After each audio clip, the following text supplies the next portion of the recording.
The desert was quiet, but not dead. Beneath the orange breath of dawn, the sand shimmered like powdered gold, and the Nile stretched like a thin green ribbon through a world of dust and silence.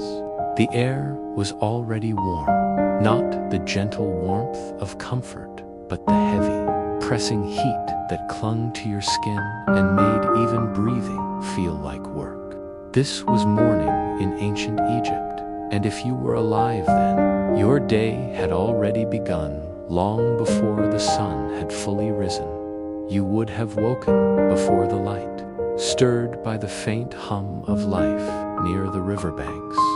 Frogs croaked, reeds whispered, and the faint thud of distant feet echoed across the mud-brick streets. Sleep came lightly in this world. Too many insects, too much heat, and always the call of duty. The people of Egypt rose early because the sun, their god Ra, demanded it. To rise late was almost blasphemous. The world was built to move with the light. If you were poor, and most were, your home was a simple cube of dried mud, no larger than a modern bedroom. The walls were cracked, the floor was bare earth, and the roof was flat, often used to sleep beneath the stars when nights grew unbearable. You would stir from a mat of woven reeds, rubbing your eyes as the distant chant of priests drifted over the water from the great temples. Their voices were deep and rhythmic, a sound that rolled like thunder, softened by distance. They sang praises to Ra, welcoming him as he climbed the sky in his golden boat. You would not understand all the words, but the sound itself was enough, the reassurance that another day had begun, that the gods still watched. Water came next. You might step outside, feeling the fine dust coat your ankles, and walk toward the river. The Nile was everything: food, water, transport, even God. Its smell was sharp and earthy, and though the surface shimmered beautifully, the water carried silt, weeds, and sometimes the faint rot of fish. But you would still cup it in your hands, cold against the morning heat, and rinse your face. To live in Egypt was to accept this rhythm, the eternal dance between man and river. Breakfast was simple: flatbread, perhaps dipped in beer, which was thick and sour, and more like porridge than drink. The Egyptians drank beer because water was often unsafe, and beer was blessed by fermentation, protected from sickness. It gave energy for the long hours ahead. You might also chew on dates or onions, the food of workers, or, if you were lucky, bite into a small piece of dried fish. The taste was harsh, salty, but it filled the belly. If you were a laborer, one of the thousands who built tombs, temples, and pyramids, the day's work began soon after sunrise. You would join a long line of men walking through the heat, their tools over their shoulders, the ground already burning. The overseers would be waiting, shouting orders, their voices cutting through the air. You would feel the weight of your tools, the glare of the sun on your back, and the dryness of your mouth after only an hour. Sweat ran into your eyes, dust clung to your skin, and still you kept moving. There were no excuses. The pharaohs' projects never stopped. For you, time moved differently. There were no hours marked by clocks, no gentle breaks. The only measure of your day was the movement of the sun across the sky. Shadows shortened, lengthened, and faded. That was your calendar. You would pause only when the foreman allowed, squatting in the meager shade of a half-built wall to eat a small meal. Maybe a handful of bread and onions, washed down with more beer. There were no conversations about dreams or hopes. Life in ancient Egypt was a rhythm of obedience to gods, to rulers, to the endless work of survival. But even in this harshness, there was beauty.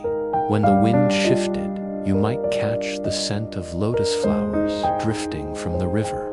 When you looked up, the sky was endless, cloudless, the same sky your ancestors had seen for thousands of years. You might not have known it, but your world was ancient even then.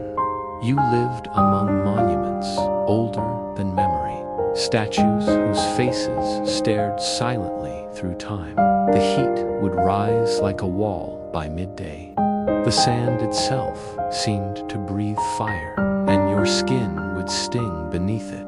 You'd wrap linen round your head, but it did little. Some men fainted, others simply kept walking. The overseers carried sticks, and mercy was rare. You'd glance toward the horizon, watching the shimmering air blur the distance.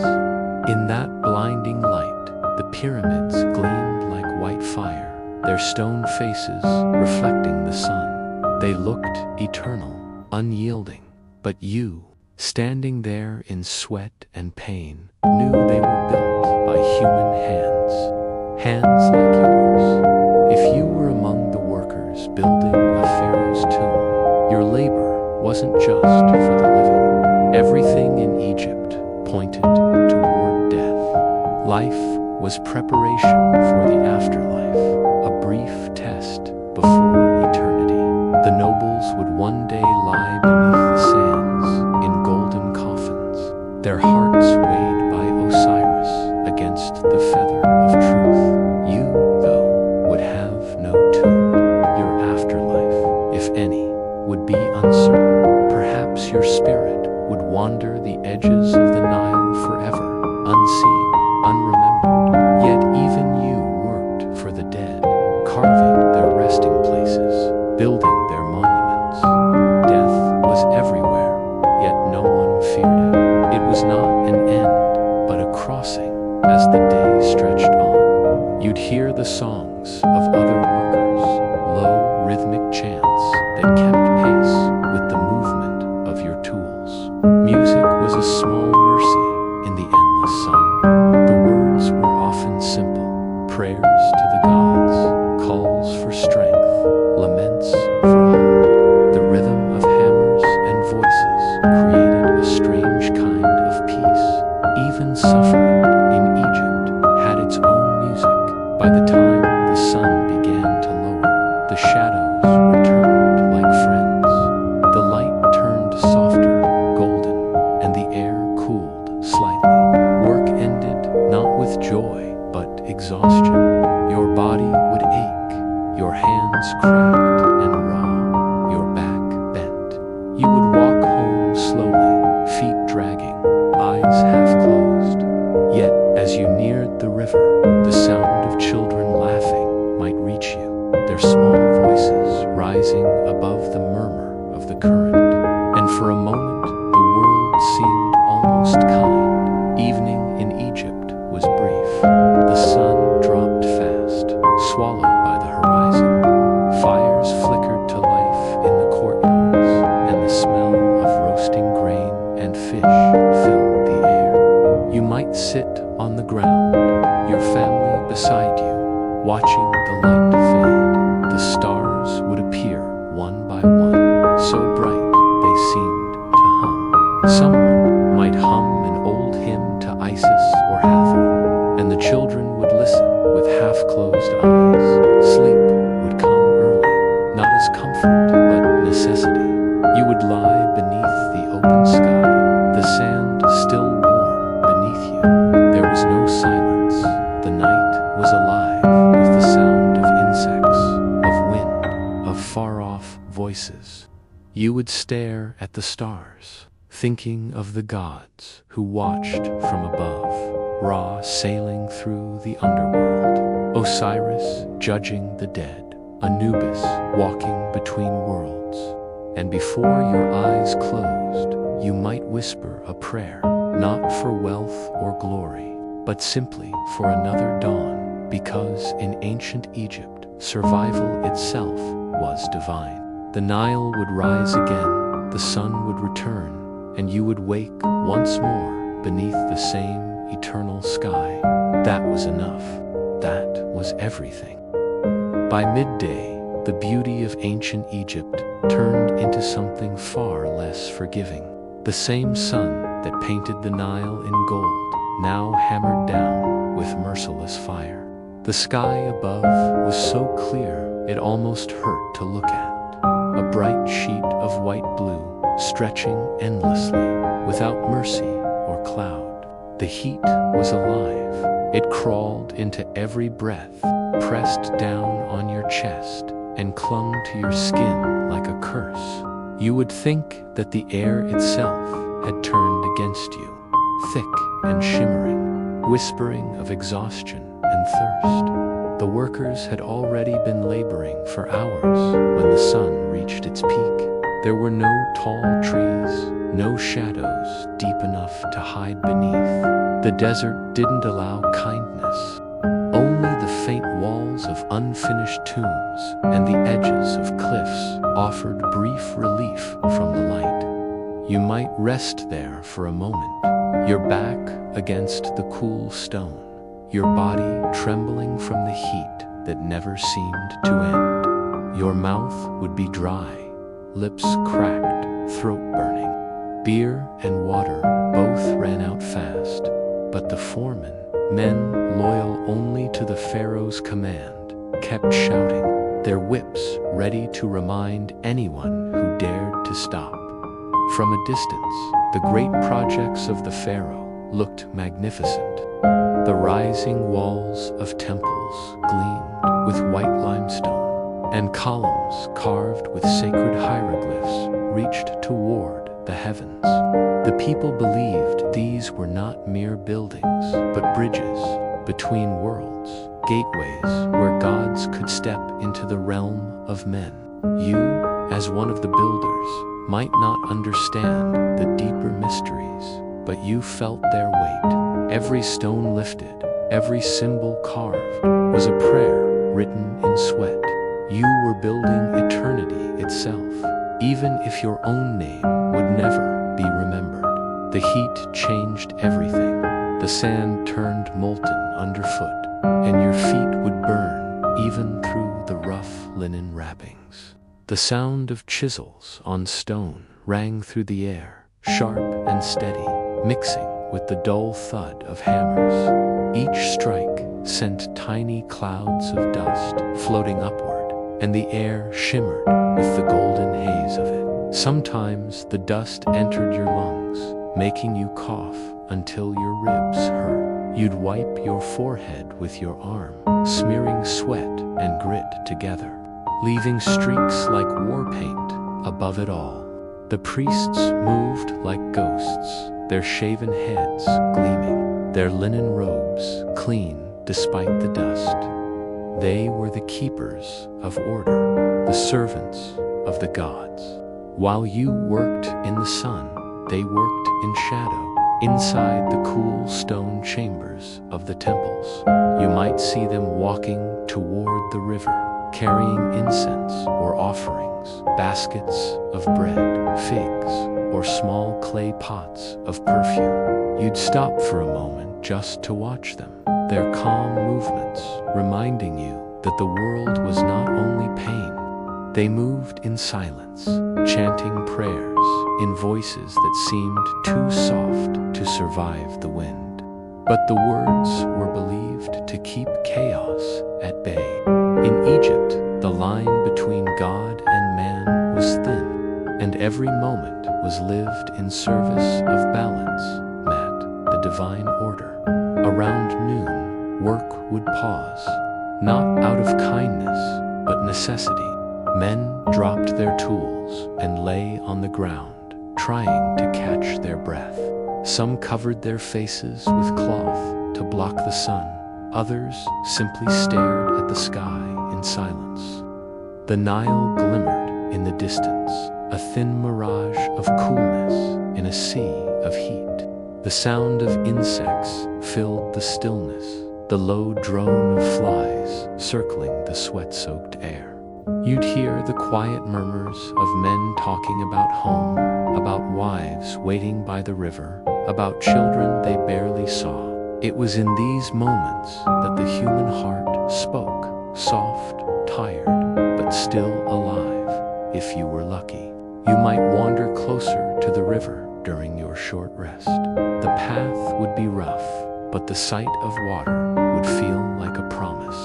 The Nile wasn't just a river, it was the soul of the land. You'd kneel at its edge, plunge your hands into the cool current, and feel it sting your cracked skin. The smell was thick, mud, plants, and something ancient. Fishermen floated by in small wooden boats, their nets spread wide, singing under their breath. You'd watch them with envy. Their labor looked easier, though you knew it wasn't. Everything in Egypt was earned through hardship. The temples near the river came alive during noon rituals. You might catch a glimpse of priests performing offerings to Ra, the sun god who ruled the sky. They burned incense that spiraled into the air like pale smoke, drifting above their altars. The statues of the gods, carved from obsidian, gold, or stone, glowed faintly in the firelight. The priests would pour milk, honey, and wine at their feet, whispering hymns. The scent of frankincense mixed with the wind, creating an almost unreal sweetness. The people who passed by would bow their heads. Even the tiredest workers stopped to murmur a brief prayer. "May Ra give strength," you might whisper, feeling your lips crack with the words. "May he see me through the day," because everyone feared the wrath of Ra, the burning sun that both gave and took life. Without him, Egypt would freeze. With too much of him, it would die. The sun was God and punishment at once. As the rituals ended, life slowly returned to its rhythm. Workers picked up their tools again, the sound of hammers rising like a heartbeat through the desert.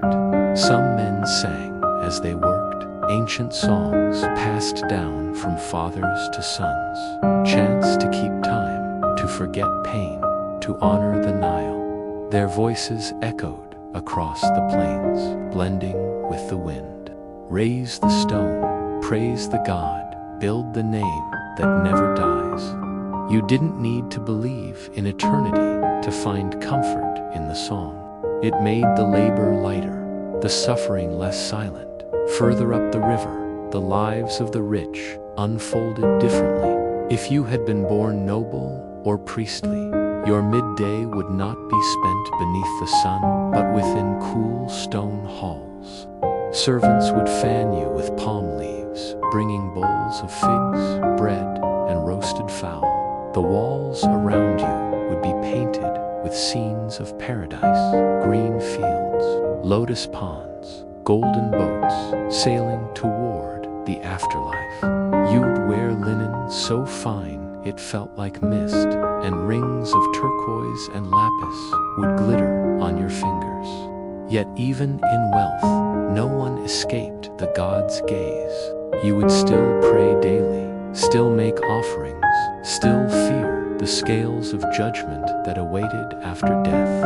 In Egypt, even kings served something greater. The pharaoh himself, the living God, was believed to be the son of Ra, yet his life too was bound by rituals and duties. Every sunrise, priests would perform ceremonies to renew his power, to ensure the world did not fall into darkness. The pharaoh's word was law, but even he could not defy the divine order. The gods ruled all. By mid-afternoon, the heat began to shimmer less fiercely, but the air was still heavy. You'd feel your muscles tighten, your arms ache from endless lifting. The light grew softer, tinged with amber. Birds began to move again, ibis, herons, falcons, their wings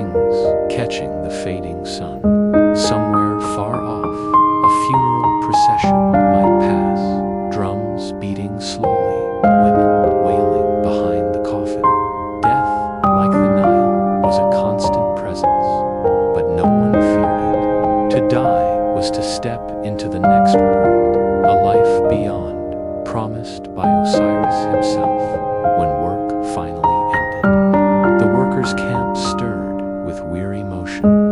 Fires were lit, and the smell of roasting grain and lentils filled the air. Men sat in circles, talking softly, rubbing their aching shoulders.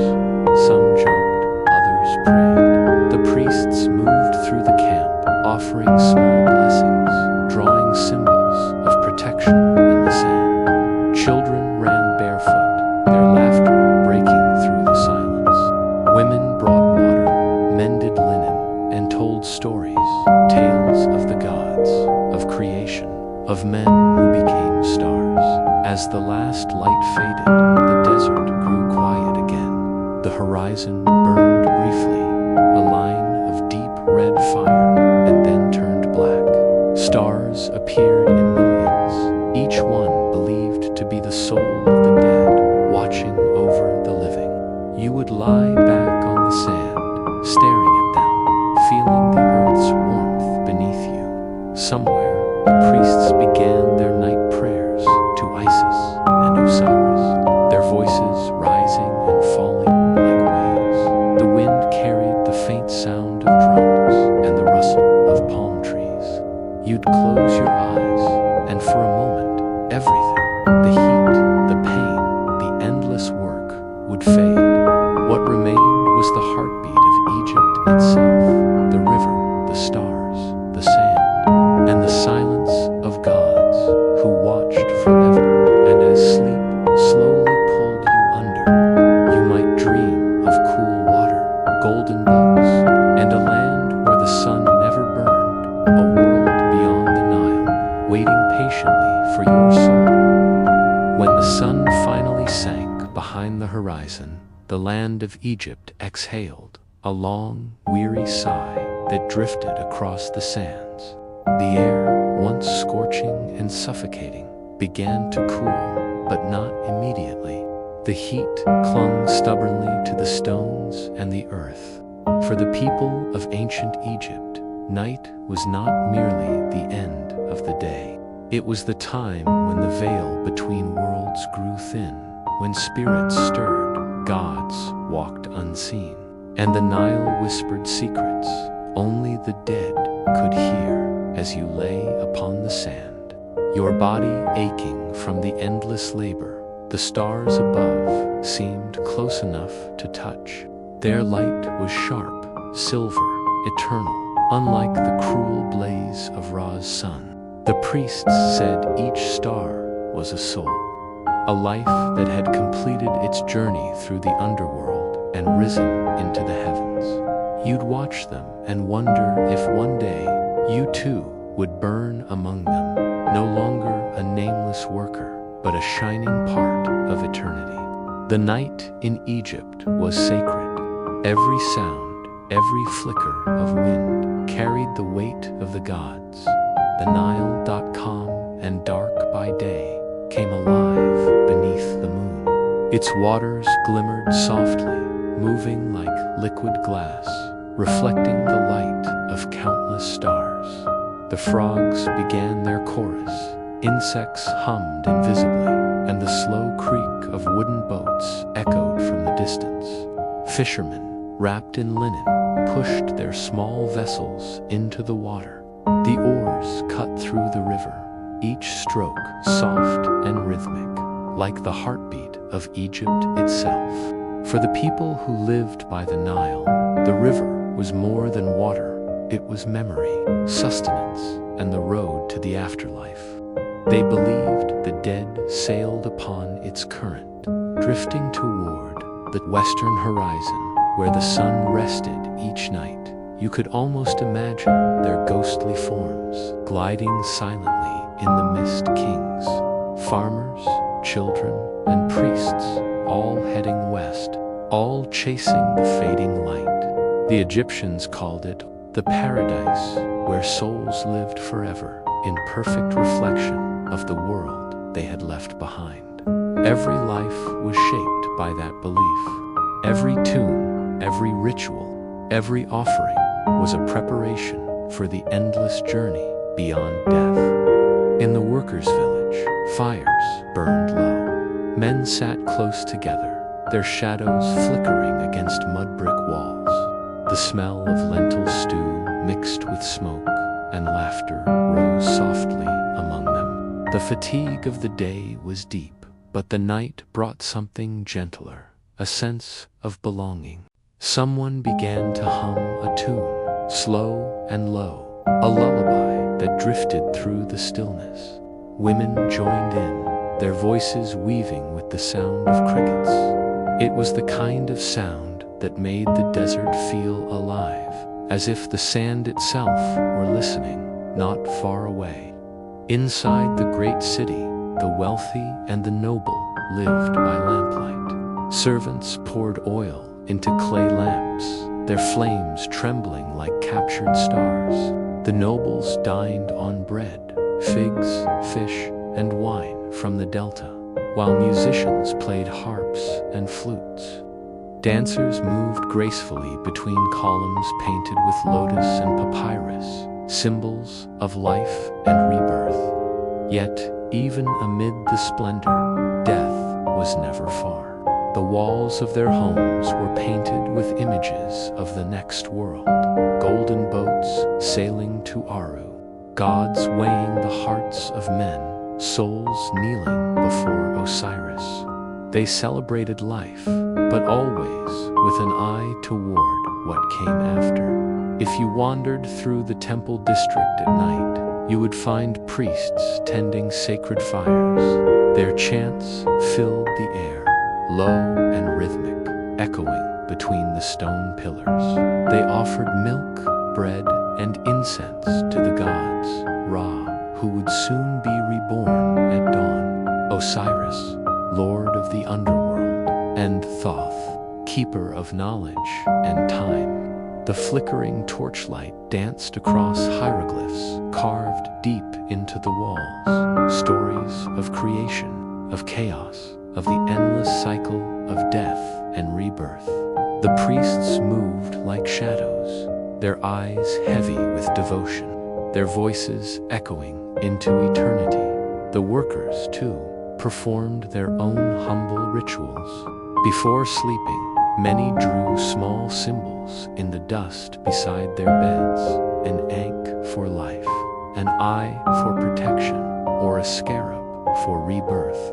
Some whispered the names of gods, asking to be spared from bad dreams. Nightmares were not taken lightly. They were believed to be messages from the dead or warnings from restless spirits. In the deep silence, you could almost hear whispers carried by the desert wind, voices long gone, speaking of things no living man could understand.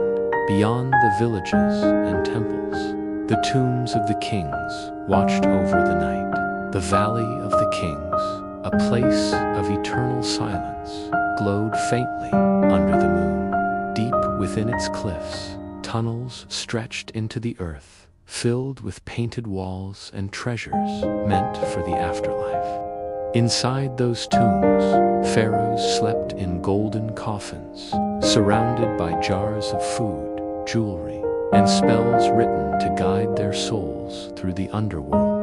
The priests said their spirits would rise at night, sailing across the sky with Ra's sunboat, battling serpents and monsters that tried to devour the dawn. Every sunrise was proof that the pharaoh had triumphed once again, that the balance of the world still held. As you lay in your small mud brick hut, the idea of eternity might feel strange. You were poor, weary, forgotten by the world above, but even you were part of the grand cycle. The same stars that watched over kings also watched over you. The same river that carried their bodies to the tombs would one day carry yours. You would become one with the earth, with the Nile, with the endless flow of time. To the Egyptians, death was not the end. It was the beginning of something larger, something too vast for a single life to contain. The wind carried the scent of the river and the faint sweetness of burned incense. Somewhere, a dog barked once, then fell silent. The camp was still. You turned on your side, pressing your head against a bundle of reeds, feeling the sand cool beneath you. The stars above shimmered, countless and eternal. The desert no longer felt empty. It was alive, with memory, with spirits, with whispers, older than any empire. And as your eyes closed, you might imagine yourself standing at the edge of the Nile in a dream, watching golden boats drift across its silver surface. The gods watched from the banks, their eyes glowing softly. Osiris beckoned from the far shore, his arms open, his voice carried by the wind. Rest now, child of the sun. The journey never ends, only changes form. In the distance, a priest's chant echoed the last sound before sleep. Rise with Ra, sleep with Osiris, live again with the Nile. And then, as darkness took you fully, Egypt slept, ancient, infinite, and breathing softly beneath the stars. To live in ancient Egypt was to live under the eyes of gods that never blinked. Every breath, every drop of water, every sunrise was a gift of the divine. You could not escape their presence. They were in the air you breathed, in the stone beneath your feet, in the steady pulse of the Nile. The Egyptians did not believe in one god, but in a pantheon so vast that every force of nature had a face, a name, and a story. To them, life was not separate from the divine. It was a sacred thread woven into the eternal fabric of creation. From the moment of birth, the people of Egypt understood that their lives belonged as much to the gods as to themselves. The heart of this faith was Mat, the concept of balance, truth, and order. Mat was not merely a goddess. She was the law by which the universe existed. Her feather symbolized justice, and even the pharaoh, who was believed to be divine, was bound by her will. Without Mat, the world would crumble into chaos, into Isfet, the dark void of disorder. Each morning, as Ra sailed his sun boat across the sky, he reaffirmed Mat by bringing light to the world. And each night, when he descended into the underworld, he fought serpents and demons to ensure that light would return again. Life itself was a constant struggle against darkness, a ritual of faith repeated by gods and mortals alike in the great temples.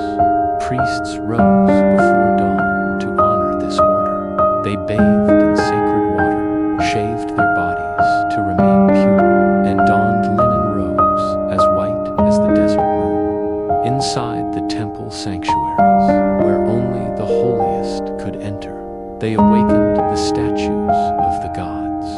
The priests believed that each statue housed the Ka, the living spirit of a deity. The morning ritual began with chants that echoed through the halls, calling the god's name softly, reverently. Offerings of bread, beer, and incense followed. The smell of myrrh and frankincense filled the air as the priests fanned the smoke upward, a bridge between earth and heaven. When the god's presence was felt, they bowed deeply and whispered prayers to keep Egypt in harmony. For the common people, religion was both comfort and burden. Every home had its small shrine, perhaps a painted stone, a carved amulet, or a simple offering bowl. Families prayed for fertility, good harvests, and protection from sickness. They spoke to Base, the dwarf god who guarded children, and to Torit, the hippo goddess who watched over mothers. They prayed to Anubis for safety and burial, and to Hapi, the god of the Nile, for the annual flood that gave life to their crops. To live in Egypt was to depend on divine mercy. If the flood failed, famine followed, and the people believed the gods had turned away. Every prayer, every offering was a plea to be seen, to be remembered in the eyes of beings greater than man. Yet faith demanded more than devotion. It demanded fear. Egyptians were not naive in their worship. They knew the gods could be both kind and cruel. The same sun that gave warmth could also scorch the earth. The same river that fed the fields could rise too high and swallow the villages whole. The people learned to walk in reverence, to never boast or act in arrogance against the divine. When thunder rolled over the horizon or the wind howled through the desert, they whispered that the gods were speaking or warning. Every natural event carried meaning. Every misfortune a hidden message. The pharaoh was the bridge between heaven and earth, the living embodiment of divine order. He was not simply a ruler. He was a god in flesh, chosen by Ra himself to maintain Mat among mortals. His duties went beyond governance. He was the spiritual heartbeat of Egypt. When the floods came on time, it was said that the pharaoh's favor pleased the gods. When droughts struck or plagues spread, whispers grew that Mat had been broken, that the pharaoh had failed in his sacred role. Even in glory, his crown was a burden. He alone was responsible for the balance of the cosmos. His word was law because it was believed to be divine truth, not from man, but from the heavens. But for all their belief in divine order, Egyptians were also deeply aware of their own mortality. They knew that death was not the end, merely a transition. The priests taught that each person possessed not one soul, but several. The Ka was the life force that stayed near the body after death, while the Ba was the personality that could move freely between worlds. Both were necessary to achieve eternal life, but they could only reunite if the body was preserved. That was why mummification was sacred. It was not a ritual of vanity, but of survival. Without the body, the soul would be lost forever, wandering the shadowed realms in sorrow. In this belief, the Egyptians found both hope and fear. Death was not an enemy, but a test, a passage through trials that mirrored life. They believed the heart, the seat of emotion and truth, would one day be weighed against the feather of Mat in the hall of judgment. If the heart was light, free from sin and deceit, the soul would enter paradise. But if it was heavy with guilt, Amit, the devourer, would consume it, condemning the person to eternal nothingness. Even in death, order ruled. There was no escape from the god's gaze, no forgiveness for imbalance. Every action in life, no matter how small, was recorded in the unseen world, night after night. As people rested under the vast desert sky, they would look up at the stars and see eternity staring back.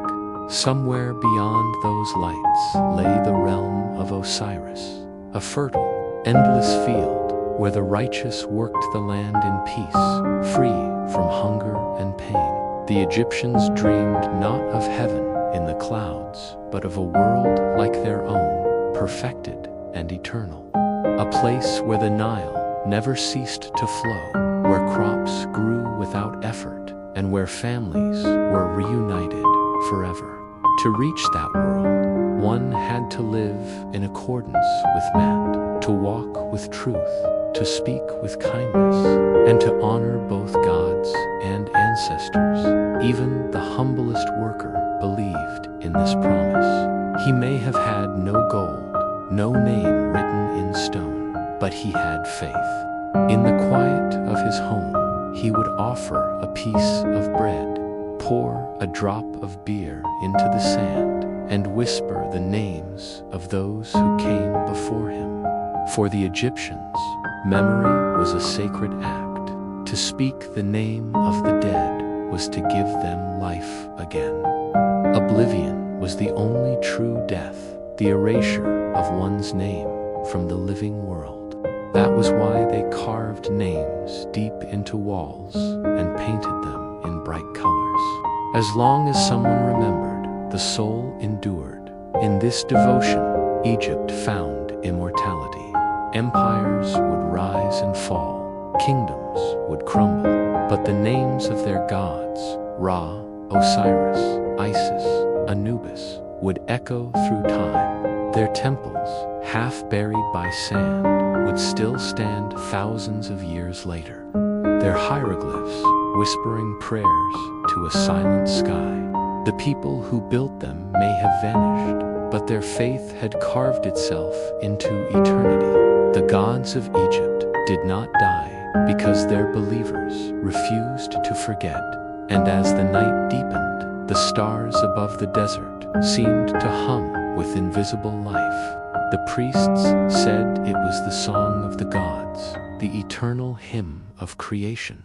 It was a sound you could almost hear if you listened closely, a rhythm that pulsed through stone and wind alike. It told of balance, of rebirth, of the endless cycle that bound gods and men together. To live in ancient Egypt was to exist in the shadow of eternity, to breathe, work, love, and die beneath the gaze of immortal beings. Every sunrise was a renewal of faith. Every heartbeat was a prayer. And even now, when the temples lie in ruin and the sands cover the tombs, that belief still lingers in the silence of the desert, a whisper older than history itself. When an Egyptian died, it was never seen as an ending, only the beginning of a longer, more mysterious voyage. Death was not a thief that stole life. It was a gatekeeper that opened the way to eternity. To live in ancient Egypt was to prepare for that final crossing every single day. Life itself was rehearsal, and death the grand performance. The priests taught that the moment the breath left the body, the soul began its journey through the underworld, a realm known as Duhat, where the dead were tested, judged, and reborn.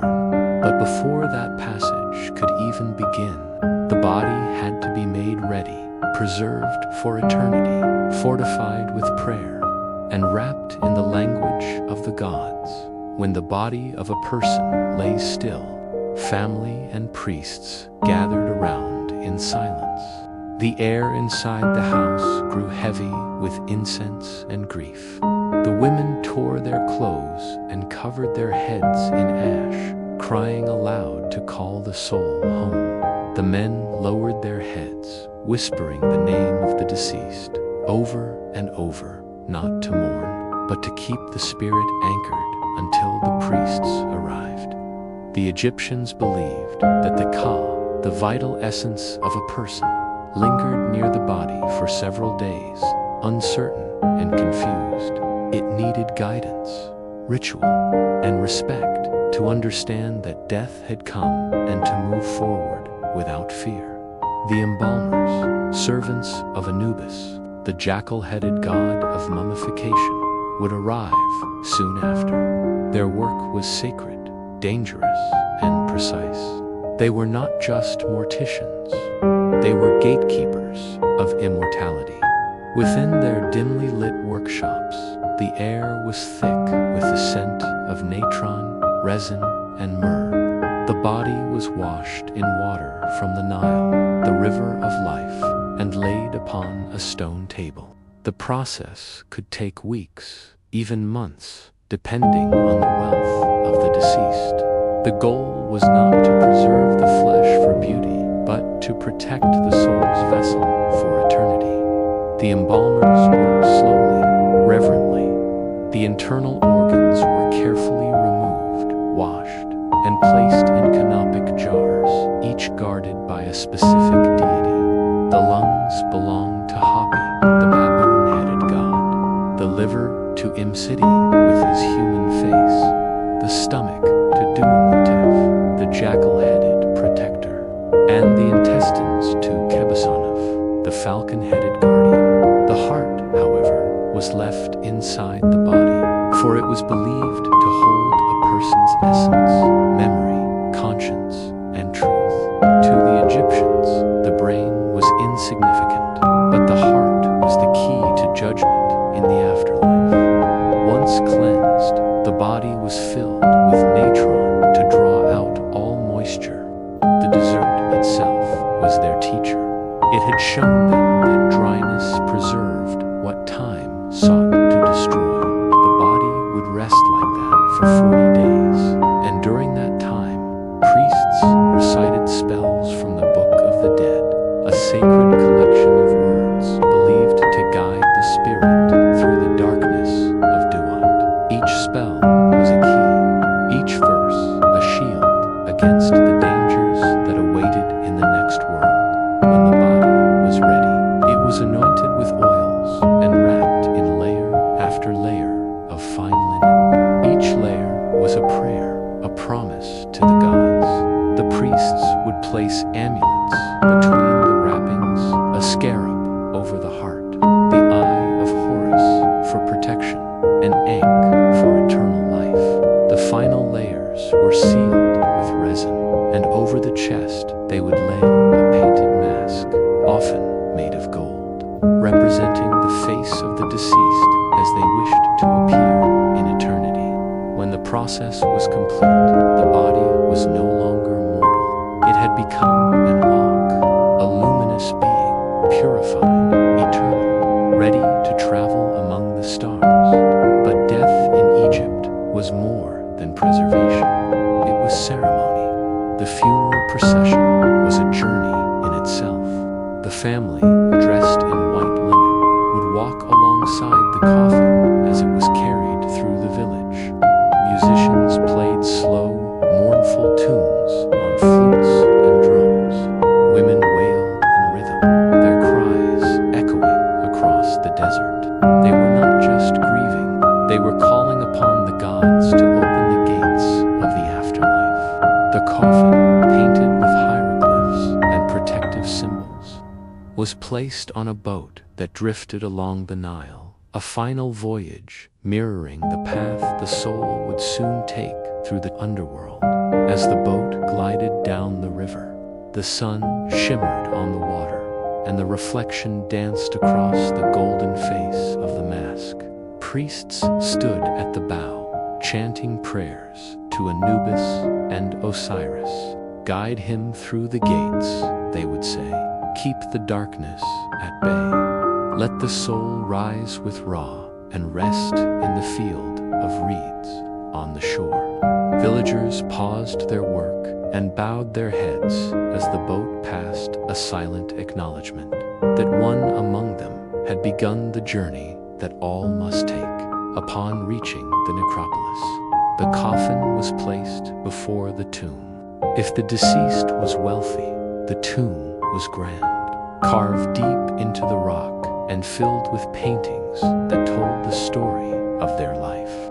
Scenes of feasting, farming, hunting, and family lined the walls, not as memories, but as blueprints for the next world. The Egyptians believed that whatever was painted or written in the tomb would exist in the afterlife.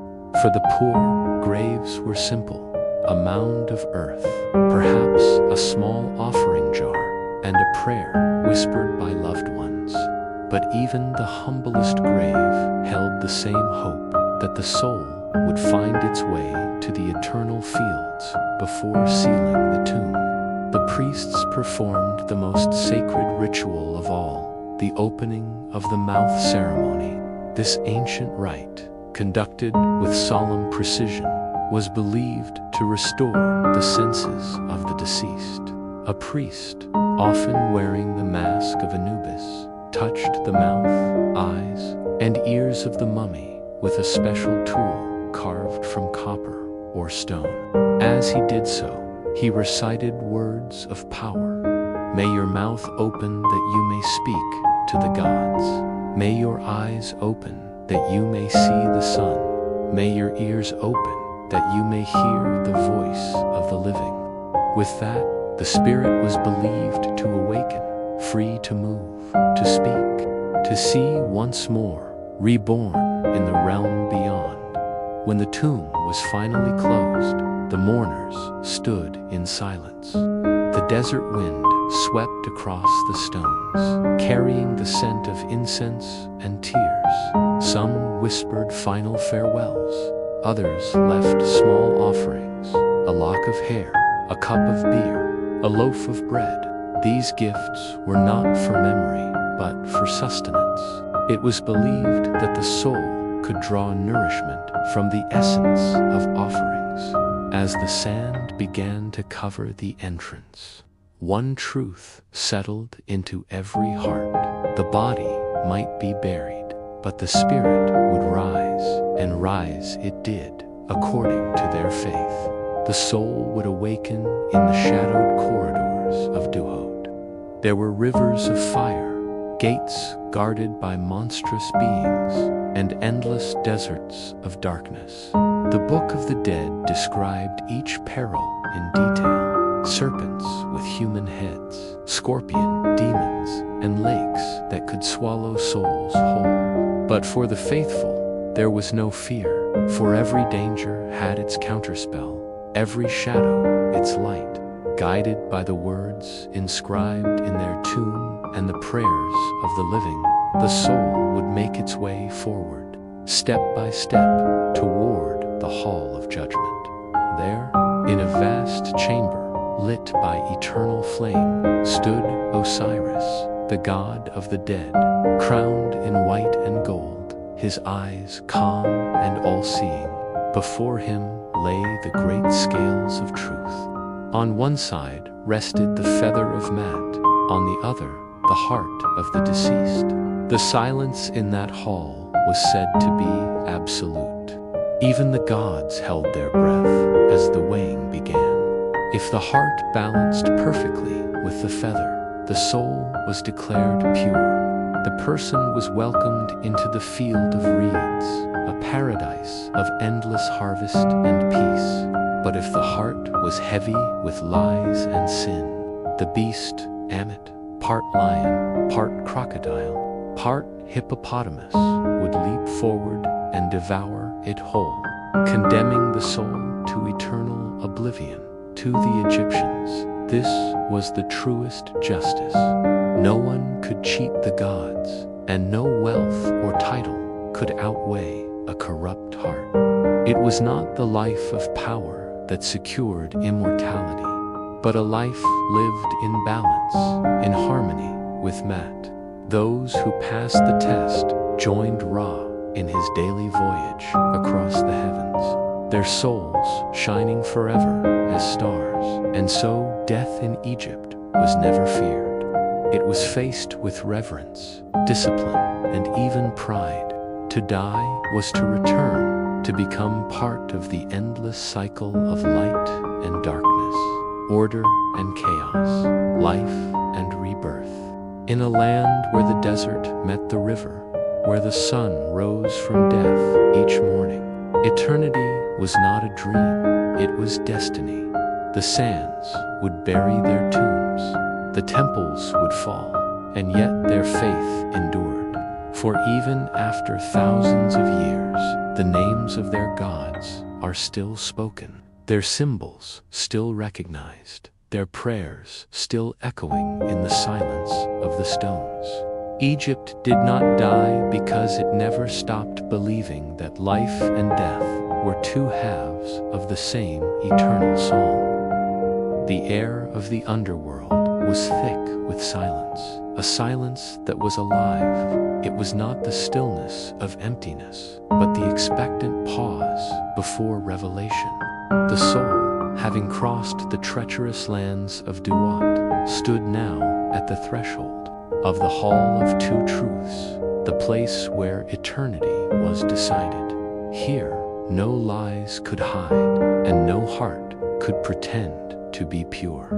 The Egyptians believed that every soul, from the humblest farmer to the mightiest pharaoh, would face the same trial before Osiris, the Lord of the dead. The hall was vast and dimly lit, its ceiling lost in shadow. Pillars, carved with the faces of ancient gods, lined the chamber, their stone eyes watching without emotion. Incense burned in great golden bowls, and the faint scent of myrrh lingered in the air like a memory of the living world before the throne. Of Osiris stood the scales of matte glaze, and unmoving, one side holding the feather of truth, and the other awaiting the heart of the dead. The soul trembled not from fear, but from the weight of knowing that this moment defined all eternity.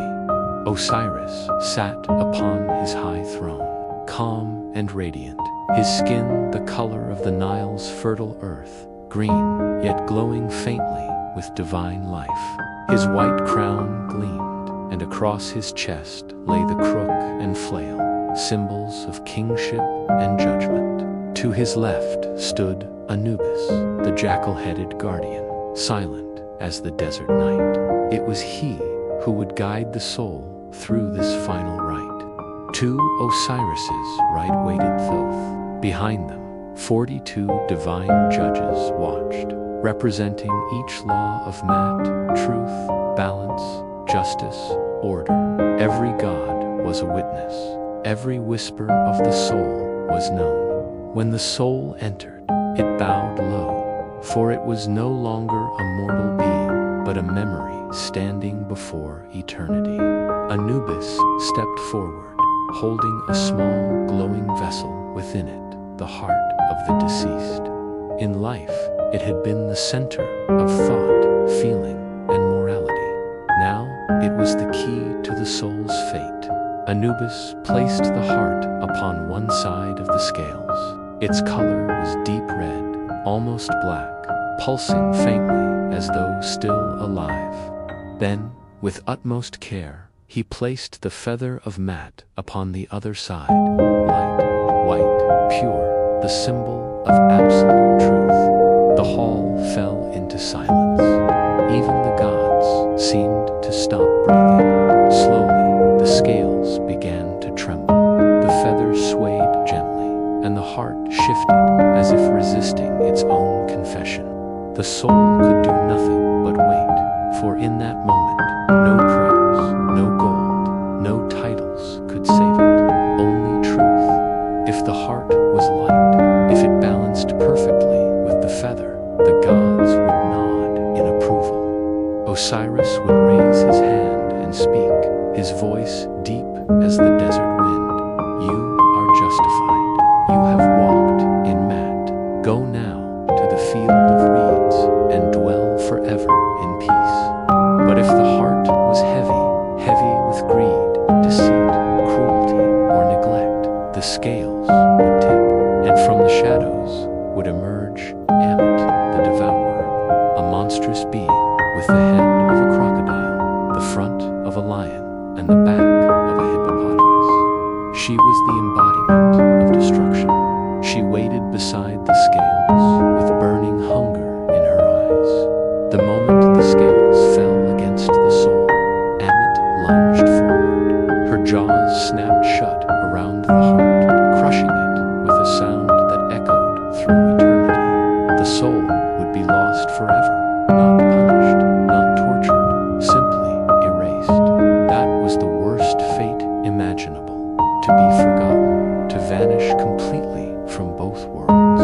But for those who passed, the reward was beyond imagining. The field of reeds, or was not a place of endless idleness, but a perfect mirror of life, free of pain, hunger, and death. There, the rivers flowed with cool water, the crops grew without toil, and loved ones reunited beneath golden skies. Every morning, the righteous would rise with the sun god Ra, journeying with him across the heavens. Every night, they would rest beside Osiris, their souls luminous and eternal. To reach that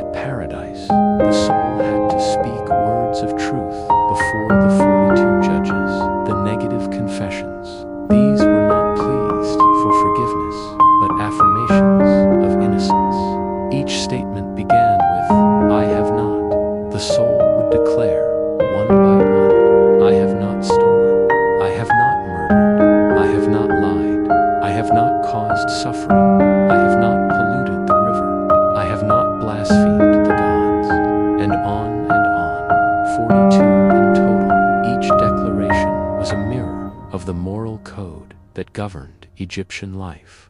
To live in harmony with Mat, the cosmic order, was to ensure one's eternal peace. For the Egyptians, morality was not born from fear of divine wrath, but from a deep understanding that balance sustained existence.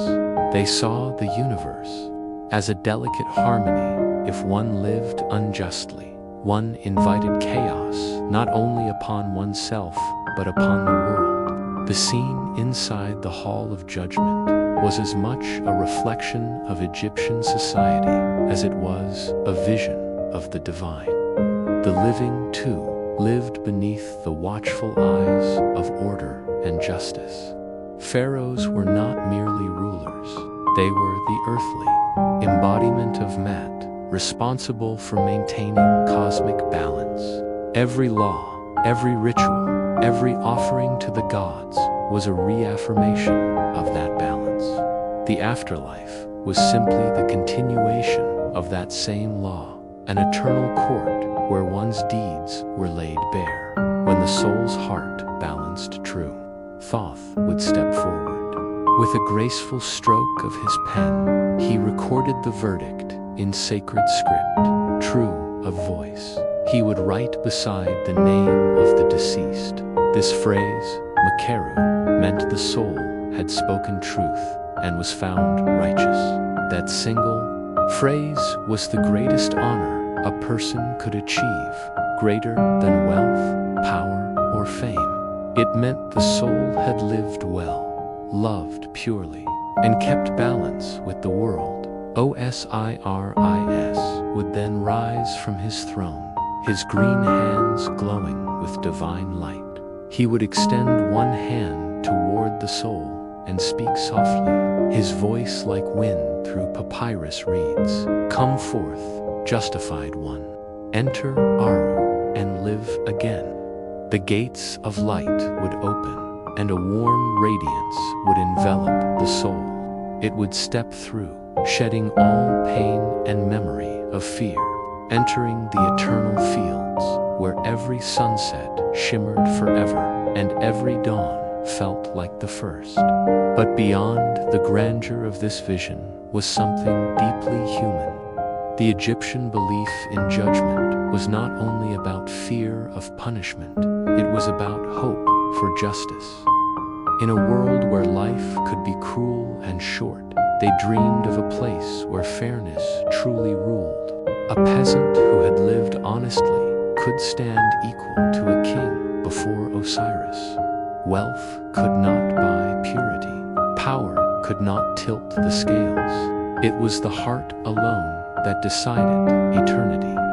Even today, the words of the negative confessions feel timeless, not as commandments, but as reflections of what it means to live with integrity, to be kind, to speak truth, to respect the earth, and to honor what is greater than oneself.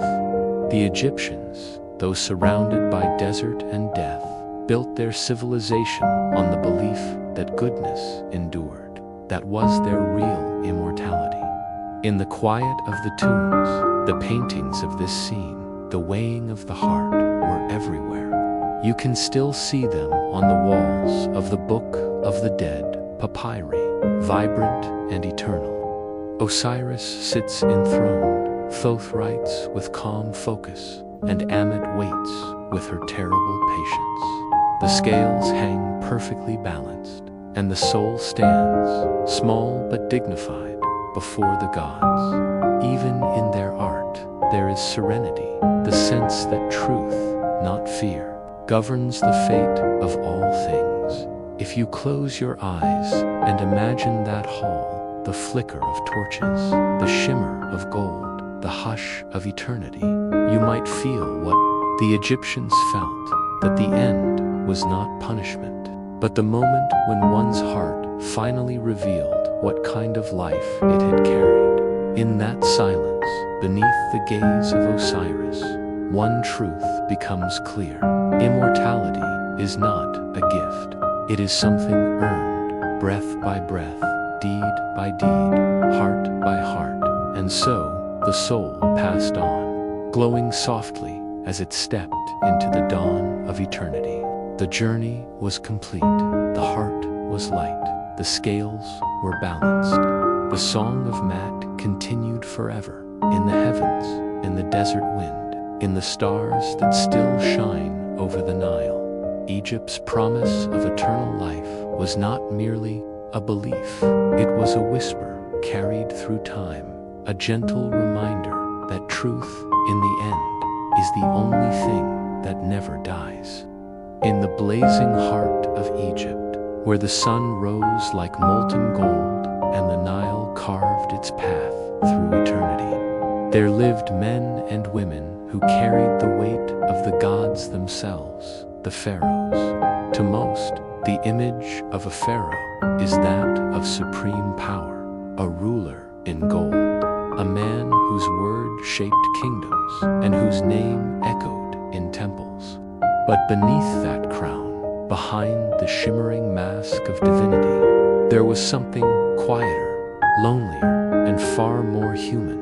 The Egyptians called their ruler the living Horus, the divine bridge between heaven and earth. He was the son of Ra, born to uphold Maat, the sacred order that kept the universe from slipping into chaos. To be pharaoh was to be both man and God, flesh and eternity intertwined. But to live as both meant that he could never fully belong to either. The people worshipped him, but none could truly speak to him as an equal. The gods demanded perfection, but he was still bound by mortal fears. In the stillness of his palace, the pharaoh often sat alone, surrounded by luxury, yet consumed by the constant burden of keeping the world in balance. The palace itself was a world apart from the dusty streets outside, built with walls painted in deep blue and gold. Its ceilings were covered with stars, a reflection of the heavens that the pharaoh was sworn to maintain. Incense burned in every corridor, filling the air with the sweet scent of lotus and frankincense. Servants moved silently, never meeting the king's eyes. Every gesture was rehearsed, every word measured, for to speak carelessly before the living God was to invite death. The palace shimmered with light during the day, yet it was never truly warm. The weight of ritual and duty hung heavier than the heat of the sun. Each morning began with ceremony. As dawn broke, the pharaoh's attendants approached his chamber quietly, carrying offerings of bread, honey, figs, and wine. Musicians played soft notes on flutes and harps as priests entered, chanting hymns to Ra. The pharaoh rose from his bed, carved of ebony, draped in fine linen, and was bathed in water drawn from the Nile, the same river that sustained his people. This was no ordinary bath. It was purification, the cleansing of body and spirit, to prepare him to face the divine cycle once again. After bathing, he was dressed layer by layer, linen robes, gold collars, jeweled bracelets, and finally, the nenes, the striped headcloth symbolizing his power. Every item was chosen with ritual precision. Even the coal painted beneath his eyes had purpose, to protect against both the sun's glare and the evil eye. By the time the pharaoh emerged, he no longer appeared human. He was a living emblem of order, perfection wrapped in ceremony, but power, like the desert sun, burns both the land and the man who stands beneath it. The pharaoh's day was long and heavy. He presided over councils, heard petitions, and issued decrees.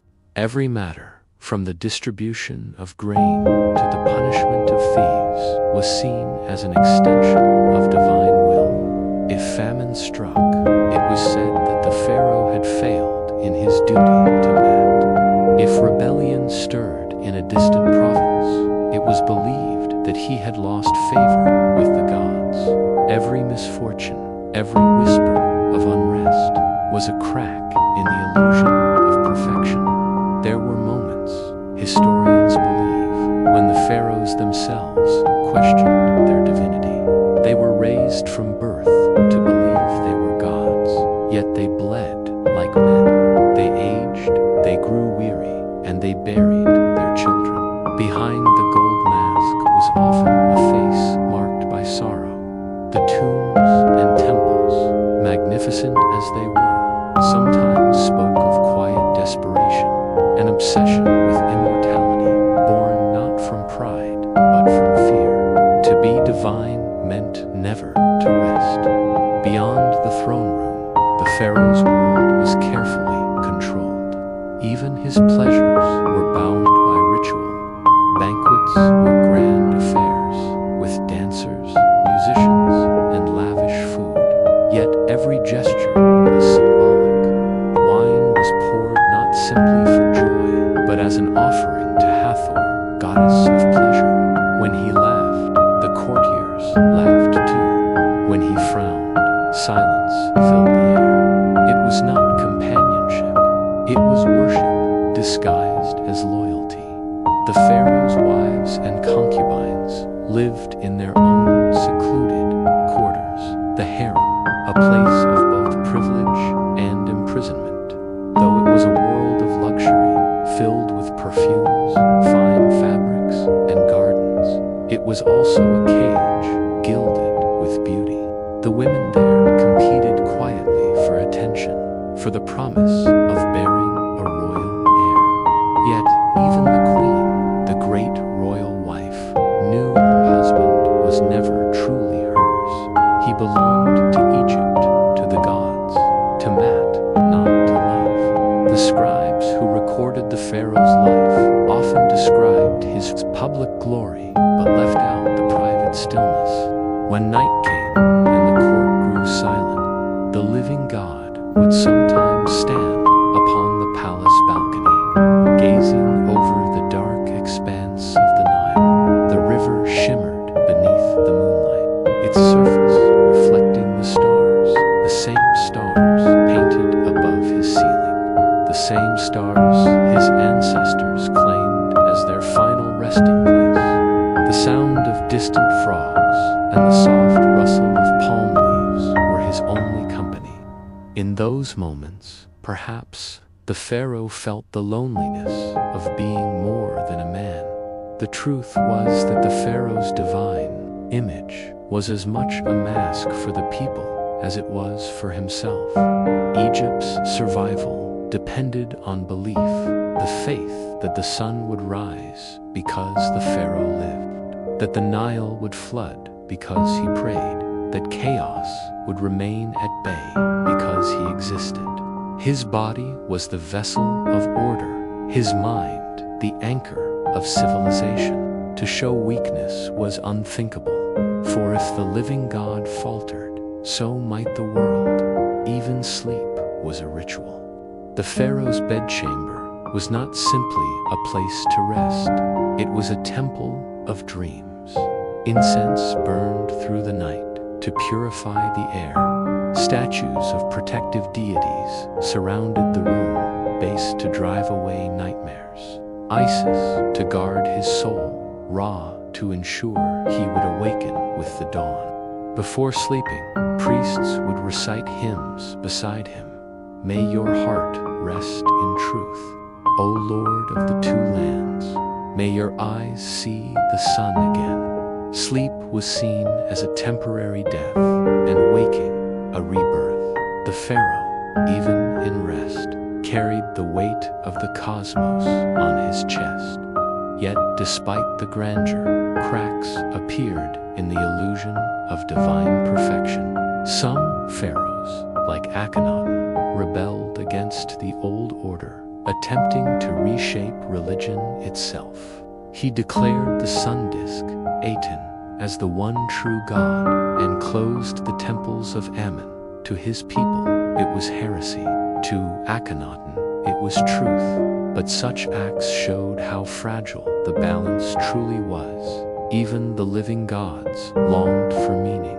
Others, like Ramesses II, sought immortality in stone, building colossal temples and statues that pierced the sky. Yet even his mighty monuments now crumble beneath the desert wind.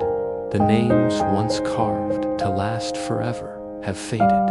In the end, every pharaoh learned the same truth, that no power, however divine, could defeat time. But the Egyptians believed that memory was another form of life. To be remembered was to live again. That is why pharaohs built so much, inscribed so deeply, and prayed so endlessly, not only to honor the gods, but to be remembered by them. The tomb was not a prison of death. It was a bridge to eternity. The heart might stop, but the name, carved in stone and spoken by the living, would carry on forever. As centuries passed, the faces of these rulers faded, yet their presence still lingers in every stone temple, every surviving papyrus, every whisper of sand against tomb walls. Their world may be gone, but the dream they built, that perfection could be achieved, that order could triumph over chaos, still breathes in the desert air. To stand before the ruins of Thebes, or gaze upon the statues of Abu Simbel, is to feel what the pharaohs felt, awe mixed with exhaustion, triumph laced with loneliness. Their crowns glittered like the sun, but beneath them beat human hearts, hearts that longed for peace, for rest, for something eternal that no crown could provide. And so, while the pharaohs ruled as gods, they died as men. Yet, in their death, they achieved what every Egyptian sought, remembrance. For as long as one voice whispers their name beneath the endless sky, they are still alive. The living gods may have returned to dust, but Egypt and the dream they served endures like the river that never stops flowing. The sun in ancient Egypt was both a god and a curse. Its blazing eye watched over everything, blessing the crops that grew along the Nile, while mercilessly punishing anyone who dared step too far into the open desert. Imagine waking before dawn in a small mud brick house, the coolness of night still clinging to the walls.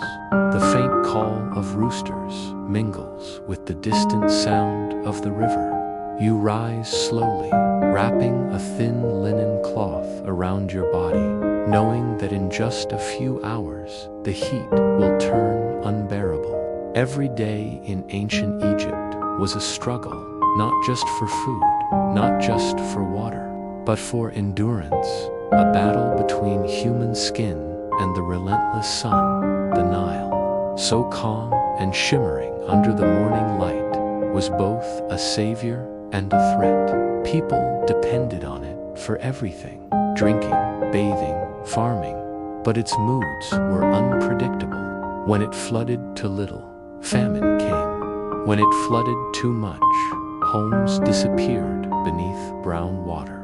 Ancient Egyptians built their lives around these cycles of abundance and despair.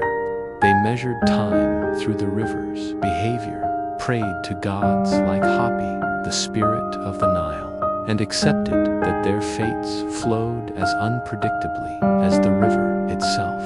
And yet, every morning, they went out to the fields, bent under the sun, their feet buried in the wet mud as they sowed seeds or cut reeds. Work in the fields was exhausting beyond measure. The men plowed and harvested under temperatures that could climb over 40 degrees Celsius, while women carried water jars heavier than a modern backpack. Sweat and sand mixed on their skin until they felt like stone themselves. Insects swarmed endlessly, and the slightest cut or sore could become infected in days. Even simple laborers wrapped their heads in linen, but the fabric did little against the blazing rays. To make matters worse, most workers lived on a diet of bread, beer, and onions, simple, filling, but offering little energy for long hours of toil. Every breath they took brought in dust and heat. Every step sunk into the soft earth of the floodplain. And yet, they worked, because to rest was to starve. The sun didn't only burn the skin, it warped the mind. In the endless shimmer of the desert horizon, travelers often saw illusions, shining pools of water that vanished as they approached. The ancient Egyptians knew these were tricks of light, but they still believed that spirits might be behind them. For those forced to journey through the dunes, like messengers or soldiers, the desert was a test of faith and sanity. They carried small water skins and prayed to gods like Ra, hoping his golden chariot in the sky would show mercy. But mercy was rare. The desert had no patience for weakness. One wrong turn, one broken jar, and the sands would swallow you whole. Your bones buried beneath waves of silence. Even in towns and villages, sand was everywhere, inside food, clothes, and even sleep. Imagine lying on a woven mat after a long day, the air heavy with heat. The faint hum of insects fills the darkness. You try to rest, but grains of sand scratch your skin. Your throat feels dry, and your body aches. Ancient Egyptians often slept outside their homes during the hottest nights, under the open stars, hoping the wind from the Nile would cool them. But comfort was fleeting. Dogs barked in the distance, and sometimes crocodiles crawled up from the riverbanks, drawn by the scent of life. Every night held a quiet danger, and every morning was a reminder that surviving one more day was itself a victory. The struggle against the sun wasn't just physical, it was spiritual. Ancient Egyptians didn't see the sun as an enemy, but as a divine force that needed to be honored and understood. Ra, the sun god, traveled across the sky by day and through the underworld by night, fighting darkness itself to bring light again. Each sunrise was a miracle, proof that Ra had won his battle once more. People prayed at dawn, offered food, and burned incense so the sun would bless them with another day of survival. The balance between life and death, heat and coolness, light and shadow. This was the rhythm of existence. Even pharaohs, with their palaces and servants, couldn't escape the reach of the sun. Though they lived in grand stone houses and wore fine linen, they too felt the sting of heat and the dry ache in their throats. The difference was that they could command shade, fans, and cool drinks, luxuries that peasants could only dream of. But still, no one, not even royalty, could defy nature. When sandstorms swept through, the air turned thick and orange, and the wind howled like an ancient beast. People hid indoors, clutching amulets, whispering prayers to protect their homes from being buried alive. So, when you imagine living in ancient Egypt, walking beneath that endless golden sun, your skin burning, your throat aching, your eyes stinging with sweat, remember that every moment was a test.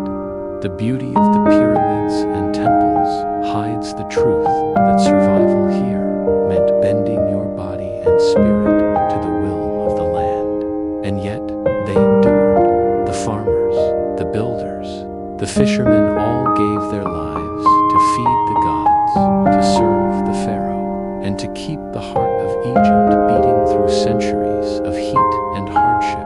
To live even one day in ancient Egypt was not just to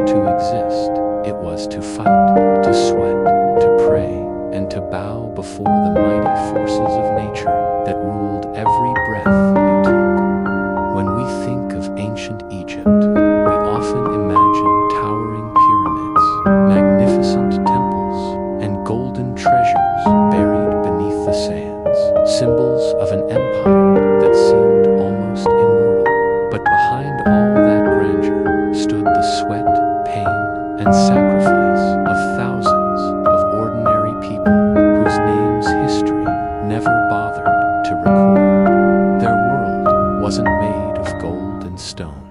It was made of calloused hands, aching backs, and endless toil under the sun.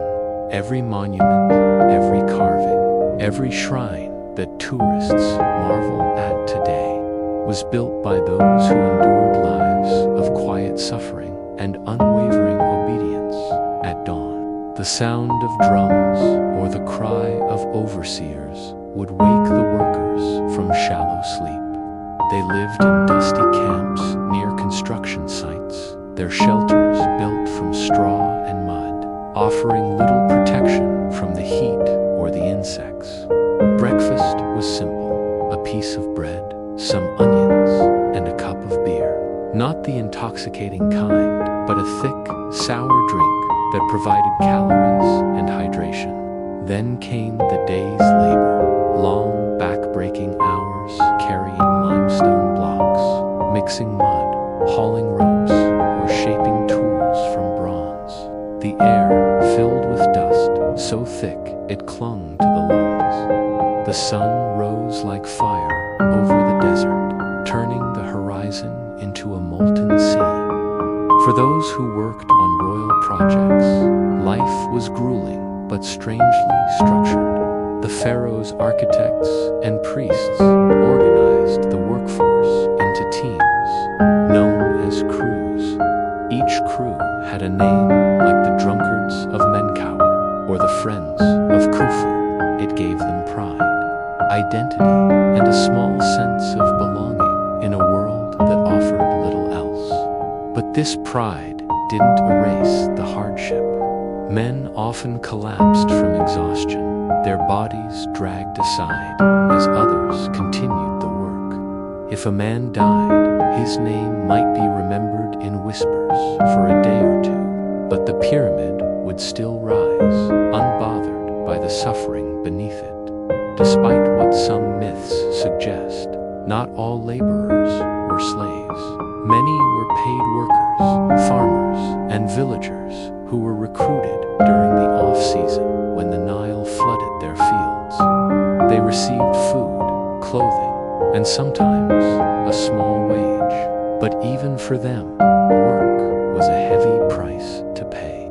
The sharp edges of stone cut into their hands, their muscles cramped from lifting weights heavier than their own bodies, and the constant noise of chisels and shouting filled their heads.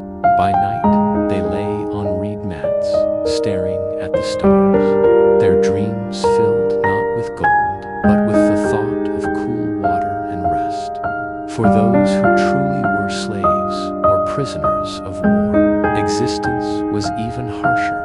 Bound by rope or forced into gangs, they worked under the watchful eyes of guards armed with whips. Escape was nearly impossible. The desert was too vast, too merciless. Many died from heat stroke or thirst long before they ever saw the completion of the monuments they helped create. Their bones likely rest somewhere beneath the sands, unmarked, unnamed, but forever part of the foundation of Egypt's glory. Yet even in this endless cycle of labor and pain, the Egyptians found meaning. They believed their work served the gods themselves. To build for Pharaoh was to serve the divine order of Mat, the principle of balance, harmony, and truth that governed the universe. Each block lifted, each temple carved, was an act of devotion. In a strange way, faith softened the edge of their suffering. When the priests chanted prayers at dusk and the workers bowed their heads, they believed that the gods saw their struggle and would reward them in the afterlife. For a people who faced daily hardship, the promise of peace beyond death was a powerful comfort. Still, life on the construction sites was full of risks.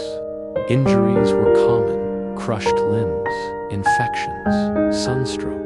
There were no modern doctors, only healers who mixed herbs, honey, and animal fat to soothe wounds. Sometimes, priests would perform rituals, believing that sickness was the work of evil spirits. But even the strongest medicines couldn't heal the toll that years of labor took on the human body. By the age of 35, most workers were already old, their teeth worn down, their backs permanently bent, their eyes clouded by dust. Despite all of this, there was a strange sense of pride among them. When they looked up at the massive structures rising from the desert floor, they saw more than stone. They saw proof that they had defied nature itself. They had turned raw earth into monuments that would outlive their grandchildren. It was their way of fighting death, not through wealth or glory, but through the endurance of their creation. Even if no one remembered their names, the pyramids would. When night fell, the desert transformed. The heat faded, and the cool wind carried the faint scent of the Nile. Workers sat around small fires, their faces illuminated by the flicker of flames, sharing simple stories of home, the laughter of their children, the songs of the fields, the whispers of loved ones waiting for them. It was in these quiet hours that humanity returned to them. The desert, so cruel by day, became almost gentle under the stars. They looked up at the vast black sky dotted with shining lights and felt for a moment that perhaps their lives did matter, that the gods were watching, listening. The irony of ancient Egypt was that its beauty was built on suffering, yet that suffering gave it life. Without the endurance of its people, there would be no pyramids, no temples, no history to marvel at. The cost of that beauty was measured not in gold, but in human endurance. Each monument was, in truth, a graveyard, a silent testimony to those who gave everything so that their pharaohs could live forever. So, if you were to step back in time and walk among them, you would feel it, the heavy air filled with dust and determination, the rhythm of hammers striking stone, the whispers of men who dreamed of rest. You wouldn't last a day, not because of the heat alone, but because of the sheer weight of living under a system that demanded everything and gave back almost nothing. Yet they did it, generation after generation, and in doing so, they carved their story and their suffering into eternity. If there was one thing that defined the ancient Egyptians more than their pyramids or hieroglyphs, it was their unshakable belief that life did not end with death, it merely changed form. To the Egyptians, death was not an ending, but a continuation, a grand journey that began the moment the heart stopped beating. They lived every day with this awareness, shaping their entire civilization around preparing for what came after. In many ways, they lived for death. The temples, tombs, and rituals that filled their lives were not just acts of devotion. They were blueprints for eternity. Imagine waking up in a small village along the Nile thousands of years ago. The first rays of dawn cast a warm glow over the river, and you kneel to offer a small prayer, not for wealth or long life, but for safe passage after death. You believe that your body is merely a vessel, that one day your soul, your Ka, will need to find its way to the field of reeds, a paradise where the dead live in peace, farming without toil, eating without hunger, and resting without pain. but this journey is perilous. To reach it, you must pass through trials, face gods, and prove that your heart is pure. Every good deed you perform, every offering you make, is a step toward securing that eternal peace. Death was not feared in Egypt, it was respected.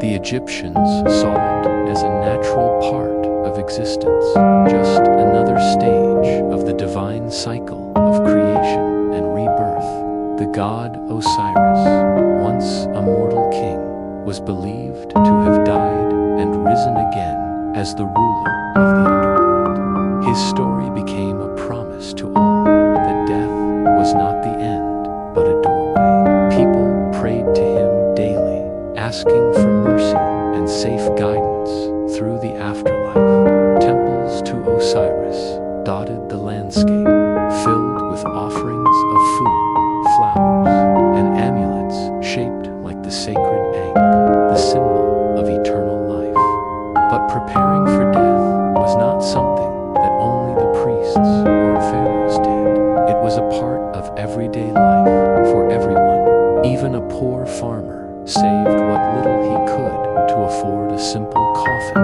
or a few charms to protect his soul. The wealthy, of course, went to great lengths.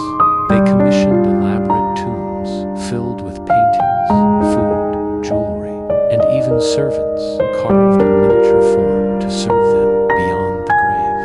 The belief was that whatever you needed in life, you would need in death, so you brought it all with you. The process of preparing for death was meticulous, sacred, and sometimes terrifying. Mummification, the most famous of Egyptian practices, was both an art and a ritual. The body was carefully cleaned, organs removed and placed in canopic jars, and the skin wrapped tightly in layers of linen. Spices and oils were used to preserve the flesh, and prayers were whispered over every bandage. The idea was simple. If the body decayed, the soul would have no home to return to. For the Egyptians, immortality depended on the preservation of the physical form. To be forgotten or left unburied was the worst fate imaginable. It meant the loss of eternal life in the cities. The air often carried the scent of incense and myrrh, burned to honor the gods of the dead. Priests in jackal-headed masks, representing Anubis, the god of embalming, performed funerary rites in dimly lit chambers. They believed that Anubis guided souls to the afterlife, weighing their hearts against the feather of Mat, the symbol of truth and justice. If your heart was lighter than the feather, you were pure and worthy. But if it was heavy with sin, it was devoured by a monstrous creature called Ammit, part lion, part crocodile, part hippopotamus. For Egyptians, the idea of judgment was not abstract. It was a vivid, terrifying reality they imagined every night. This obsession with the afterlife seeped into every part of society. Art, architecture, and even daily routines were shaped by it. Walls of tombs were painted not just to decorate, but to serve as guides, filled with instructions, spells, and warnings for the soul's journey.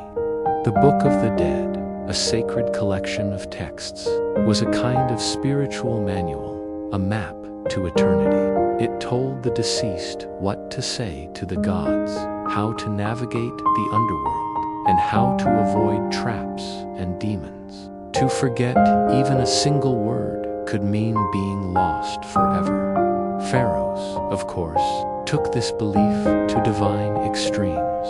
They saw themselves not as mortals, but as living gods, whose deaths would mark their rebirth into the heavens. Their pyramids and tombs were designed not as graves, but as cosmic machines, stairways to eternity. Every chamber, every corridor had a purpose. The orientation of the pyramids aligned with stars, believed to guide the pharaoh spirit into the afterlife. When workers sealed a king inside, they were not burying him, they were launching him into eternity. And yet, for all their devotion, death was still deeply human in Egypt. When someone died, families mourned. Women wept loudly, tearing their clothes and covering their heads in dust to show their grief. Bodies were carried through the streets in solemn processions, with priests chanting hymns and mourners throwing flowers. It was both a ritual and a release, a way for the living to let go while ensuring the dead were properly honored. In those moments, beneath the blazing sun and endless sky, life and death felt intertwined. One could not exist without the other. To live in ancient Egypt was to exist in a world where every heartbeat echoed with the knowledge of mortality. People worked, prayed, and built, not just for themselves, but for their place in the eternal cycle. The sand beneath their feet held the bodies of ancestors.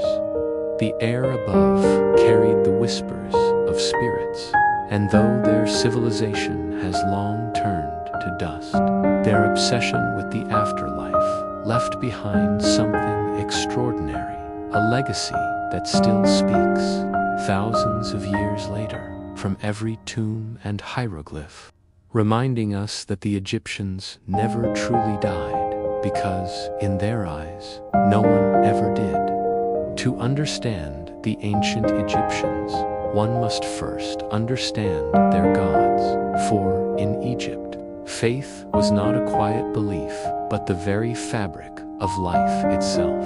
The gods were everywhere, in the river's flow, in the rising of the sun, in the whisper of the desert wind. Each god carried a purpose, a story, and a power that shaped the mortal world. Life and death were not opposites to them. They were two sides of the same divine rhythm, a cosmic balance known as Mat. Every breath, every offering, every ritual was meant to preserve that harmony, and if it was broken, chaos would awaken. Imagine standing in a grand temple at Thebes, incense swirling through the air like mist, golden rays of the morning sun piercing through columns carved with sacred symbols.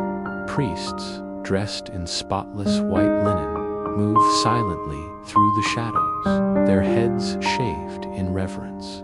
The faint beat of a drum echoes, slow and rhythmic, as chants rise in ancient words that have echoed for centuries. To the Egyptians, these sounds were not mere ceremony, they were bridges to the gods. Each prayer, each note, carried meaning that held the world together. Among the most revered gods was Osiris, ruler of the afterlife, who symbolized resurrection and eternal life. Once a king of earth, Osiris was betrayed and murdered, Set. His body was scattered across Egypt, but his devoted wife, Isis, gathered the pieces and brought him back to life with magic and love. This myth wasn't just a story, it was the foundation of Egyptian faith. Through Osiris's resurrection, the Egyptians saw hope that death could be conquered, that even the end was not truly an end. The fields of the Nile mirrored this cycle, dying in the dry season and being reborn with each flood. Isis, the goddess of motherhood and magic, became the protector of the dead and the living alike. Women prayed to her during childbirth, men called her name before long journeys, and priests invoked her when performing funerary rituals. Her image, a woman with wings outstretched, symbolized compassion and protection. In contrast, represented everything unpredictable, the desert winds, violent tempests, and human anger. The Egyptians didn't seek to destroy him, they sought to balance him. Even chaos had its place in the order of Mat. Then there was Anubis, the jackal-headed god who guarded the tombs. He was the silent companion of the dead, guiding souls through the shadowy paths of the underworld. Artists painted him black, the color of fertile soil, to symbolize rebirth and the promise of life beyond death. He weighed the hearts of the dead against the feather of truth. To stand before him was to face the ultimate test of purity.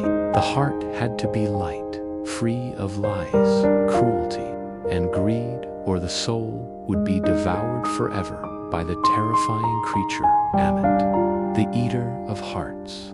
The Egyptians' connection with their gods was personal and constant. Even the humblest farmer whispered prayers as he sowed his seeds, asking the gods for good harvests. Small shrines stood in every home, filled with little figurines and offerings of bread, beer, and flowers. Magic, or Heka, as they called it, was seen not as superstition, but as a divine force given by the gods themselves. It flowed through words, symbols, and rituals. A spoken incantation, a carved amulet, or a carefully written hieroglyph could protect against disease, snake bites, or even death itself. To the Egyptians, magic and faith were one and the same, both expressions of the divine order in the world of the dead. This divine order continued. When a person died, they embarked on a journey through the Duat, the Egyptian underworld, a realm of rivers, mountains, and gates, guarded by monstrous beings. The soul had to pass through these trials with wisdom and courage. Spells from the Book of the Dead acted as a guidebook, helping the deceased speak the right words to each guardian, recite the correct truths to the gods, and avoid the traps of darkness. Some spells were inscribed directly onto tomb walls, others written on papyrus and placed inside coffins. These words were power, protection in the perilous voyage beyond. The climax of the journey came in the Hall of Two Truths, where Anubis performed the weighing of the heart ceremony. The soul stood before Osiris, Isis, and a court of 42 divine judges. If the heart balanced perfectly against the feather of Mat, the deceased was granted entry into the eternal paradise known as the Field of Reeds, a mirror of Egypt itself. Where the rivers flowed calmly, crops never withered, and families were reunited forever. The wicked, however, faced oblivion. Their hearts were consumed, and their souls vanished into nothingness. There was no fire, no punishment, only eternal silence, the worst fate an Egyptian could imagine. This deep connection between faith, life, and death made Egypt's culture unlike any other. Temples weren't merely places of worship. They were engines that kept the universe in balance. The pharaoh, seen as the living embodiment of Horus, the falcon god of the sky, was responsible for maintaining Mat. His failure to honor the gods could bring famine, disease, or chaos upon the land. Every festival, every sacrifice, every offering was part of a sacred duty to keep creation alive. At night, when the sun god Ra traveled through the underworld in his golden boat, he battled the serpent Apophis, the embodiment of darkness and chaos. Each dawn, when the sun rose again, it meant Ra had triumphed. Light had once more defeated darkness. This daily cycle wasn't just a natural phenomenon. It was a divine drama, repeated eternally. To the Egyptians, each sunrise was proof that life and faith had conquered death again. And so, faith was not a choice in ancient Egypt. It was existence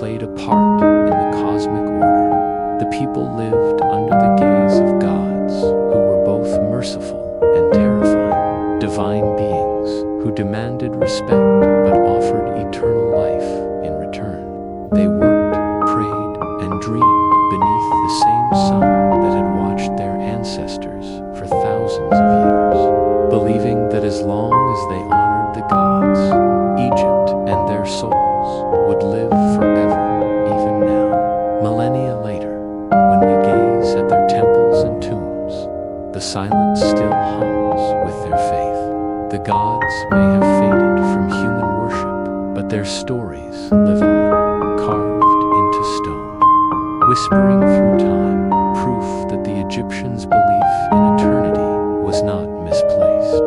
For, in remembering them, we keep their gods alive. In the heart of the Egyptian desert, where the golden dunes roll endlessly under the blazing sun, the dead slept in silence, wrapped in linen, sealed in stone, and protected by prayers whispered thousands of years ago.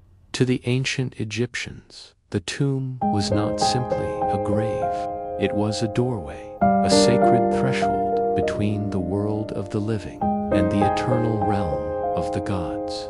Every brick, every carving, every symbol painted on those walls was part of a spell, a safeguard against oblivion. They believed that if the tomb remained intact and the rituals were done properly, the soul of the deceased could live forever.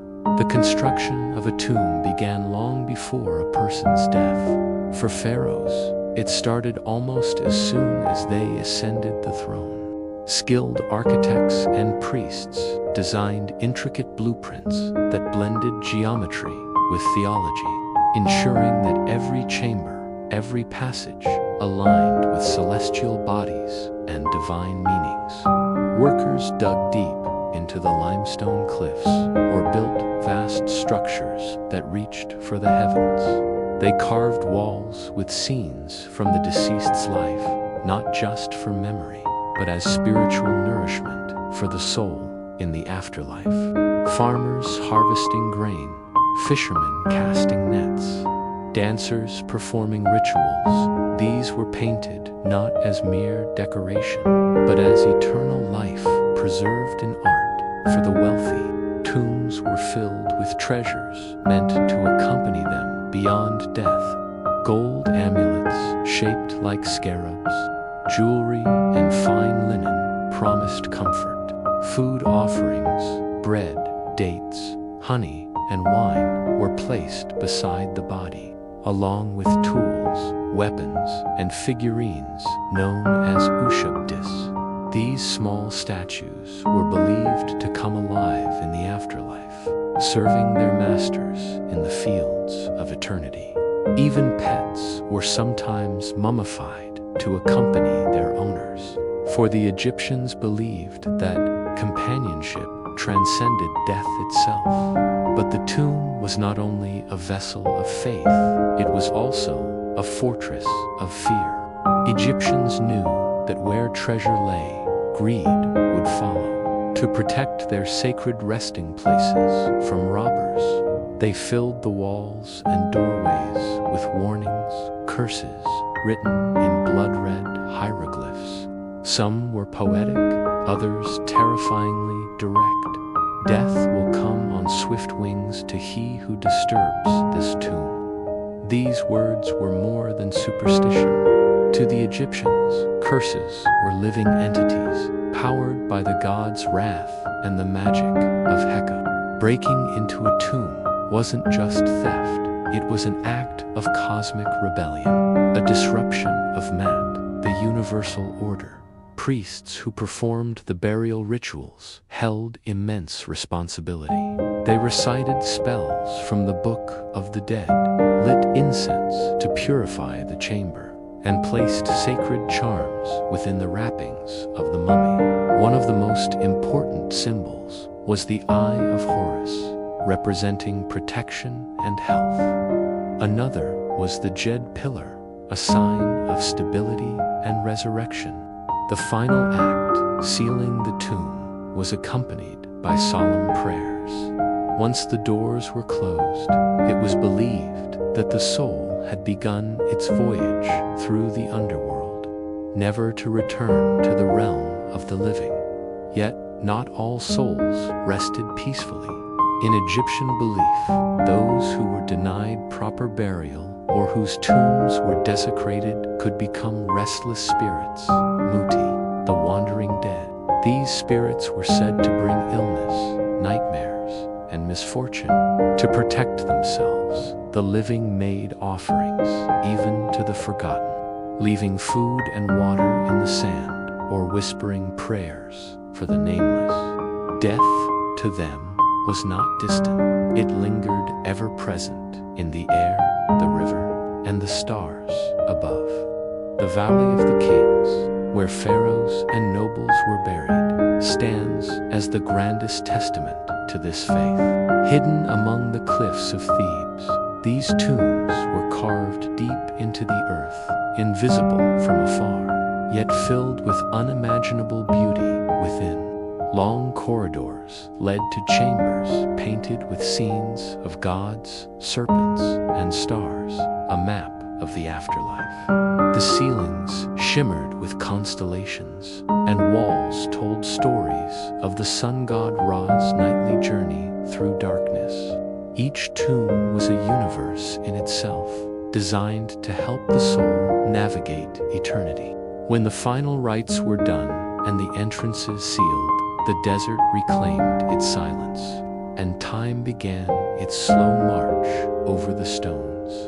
Thousands of years later, when explorers rediscovered these tombs, they found not just the remnants of a civilization, but echoes of its soul.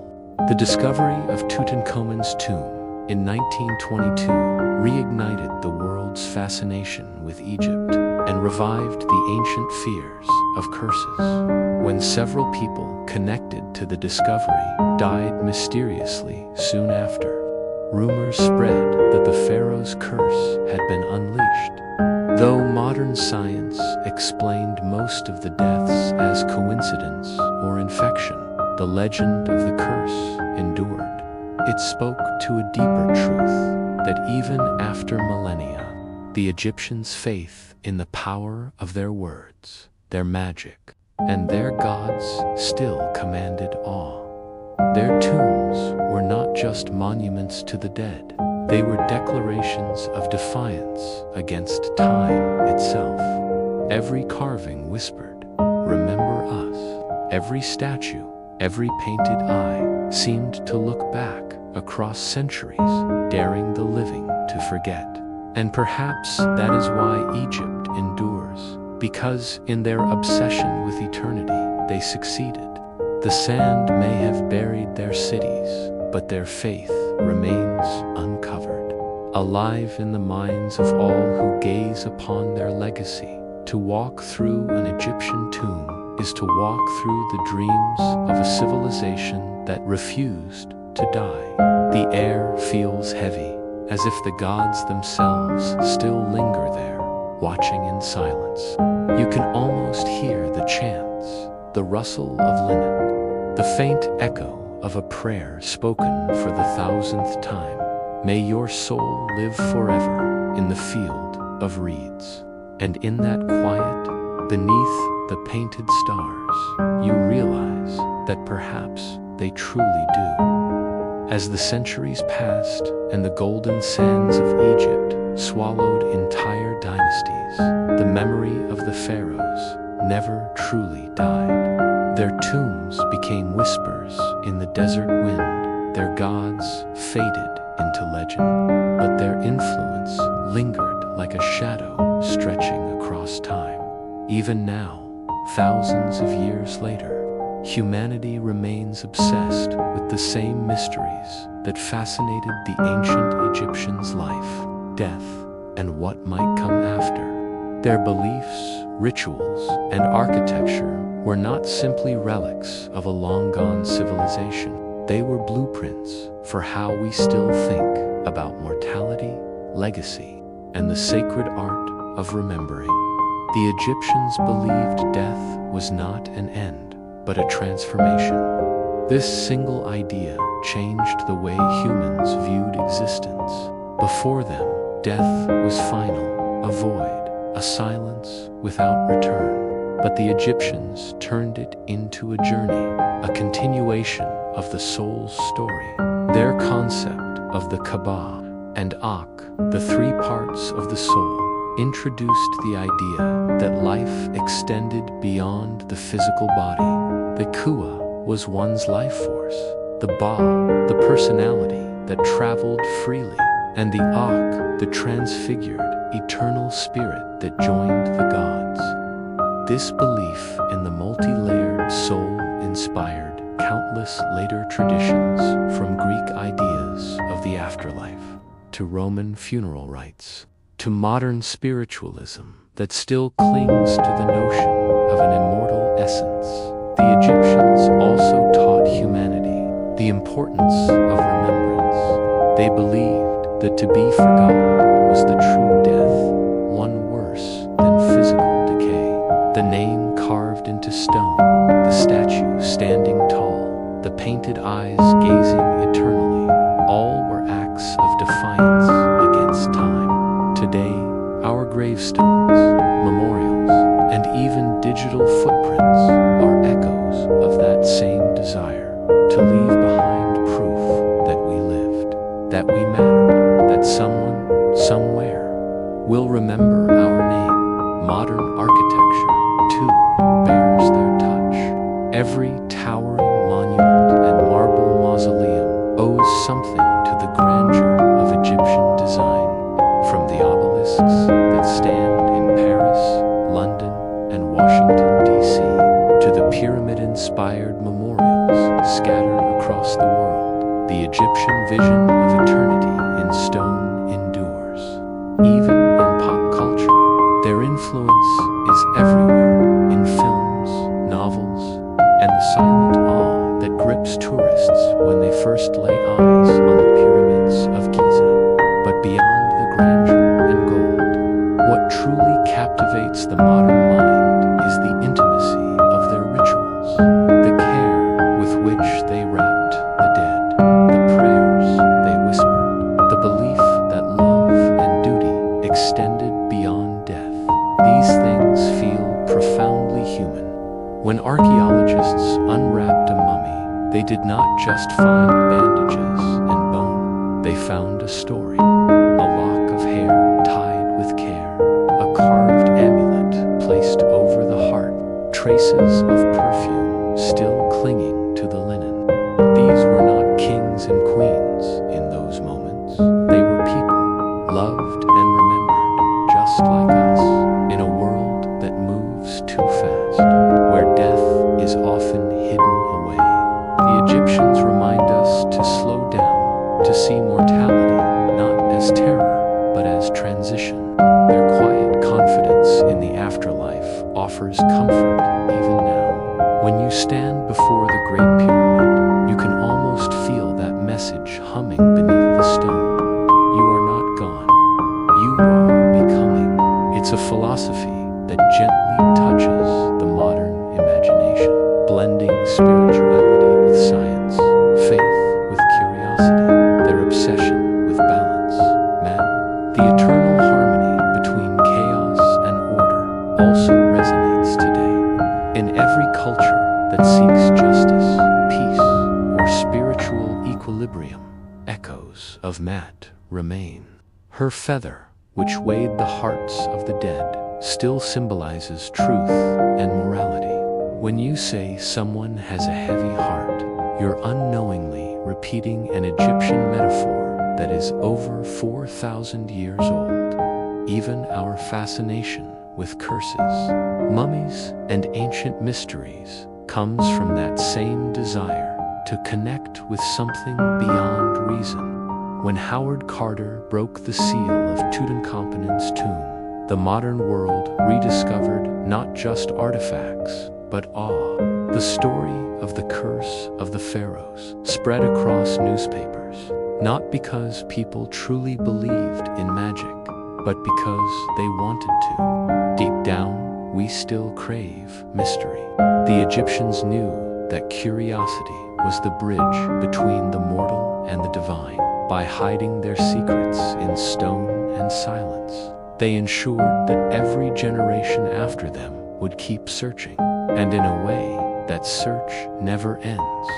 Scientists today use scanners and digital reconstruction to peer inside mummies without unwrapping them. Historians decipher fragments of papyrus to understand forgotten spells.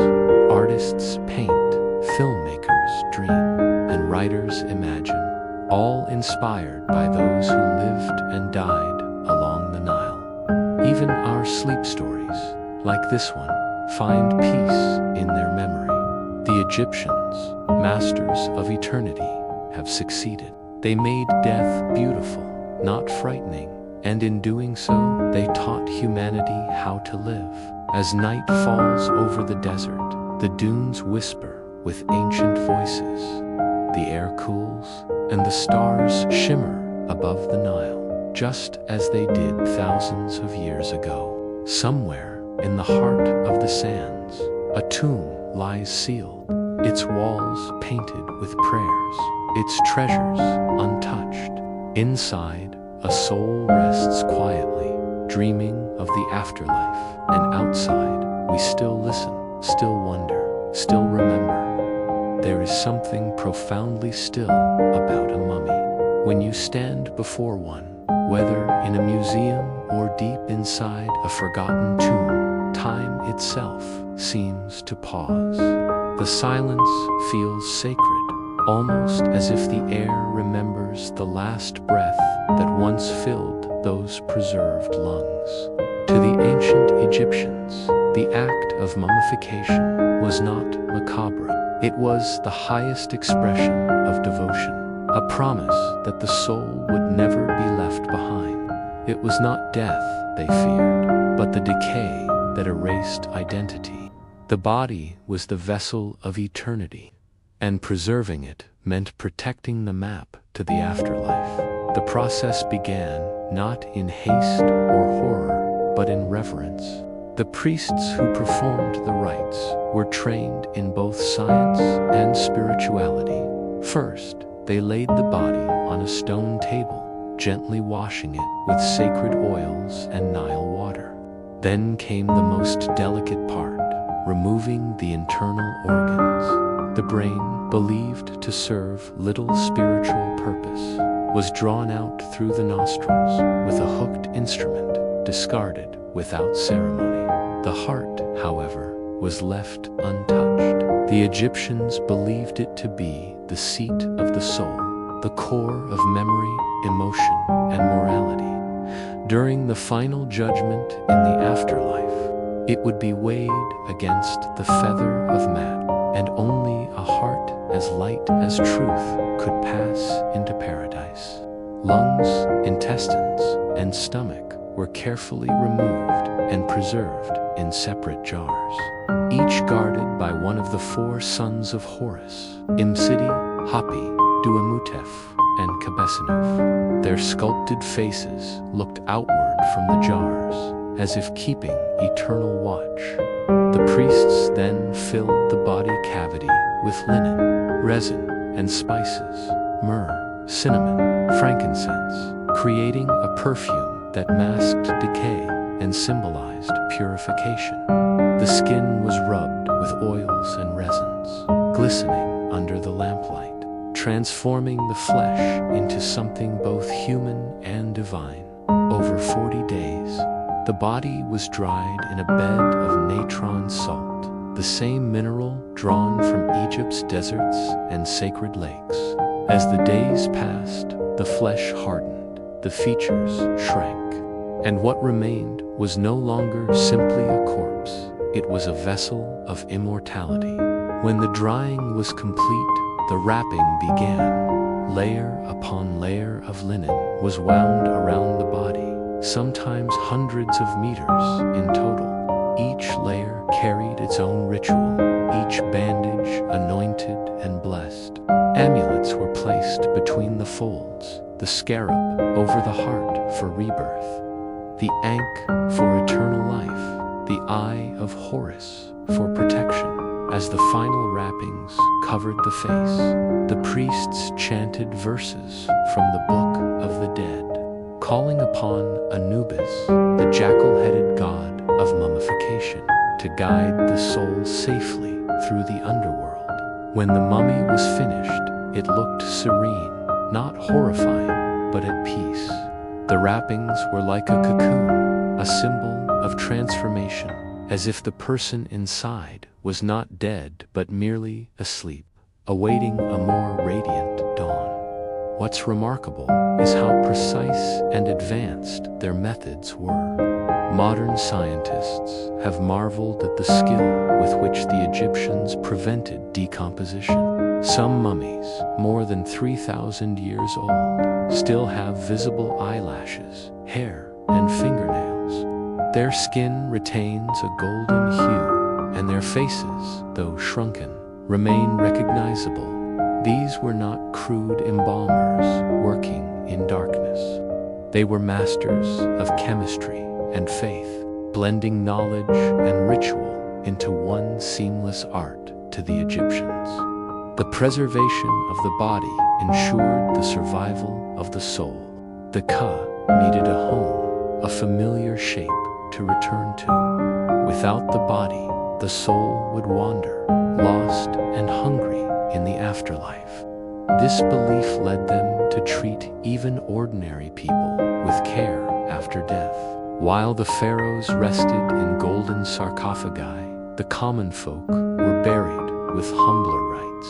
But the intent was the same, to preserve dignity beyond death. In that equality of purpose, Egypt achieved something universal, the idea that every human deserves to be remembered. Today, when people see mummies behind glass, many feel a strange mixture of awe and discomfort. Some see them as artifacts. Others feel they are still people, sleeping, perhaps, but not gone. The Egyptians would have smiled at that thought, for that is exactly how they saw death. The mummy was never meant to frighten, it was meant to comfort, to remind the living that life and death were threads of the same cloth. The most haunting part of this story is that, in preserving their dead, the Egyptians also preserved their voices. Through the inscriptions, the burial objects, and the care they took, they left behind messages meant for the future. When archaeologists unwrap a mummy today, they are not simply uncovering a body, they are unwrapping a belief. Each linen fold tells of devotion, love, fear, and hope. The hands crossed over the chest are not empty gestures. They are silent prayers. So, the next time you see a mummy, imagine the desert sun falling softly over Thebes, the incense rising in the temple, and the quiet hum of priests chanting a farewell that has echoed for millennia. Somewhere in that preserved silence lies a story not of death, but of the endless longing to be remembered. The Egyptians succeeded. In trying to keep their dead alive, they made their civilization immortal. There is a silence that hangs over the ruins of ancient Egypt, a deep, endless quiet that feels older than memory itself. The desert wind sighs through broken columns, and the shifting sands murmur against the carved names of kings who once ruled the world. The temples and tombs they built still stand as witnesses to their greatest obsession, eternity. Every wall, every pillar, every chisel mark carved into limestone was a declaration that death could be defied. And in a way, they were right, because though the kings have turned to dust, their names still echo beneath the sun. The Egyptians were storytellers of eternity. They knew that stone would outlast flesh, and so they poured their entire belief system into their architecture. The pyramids,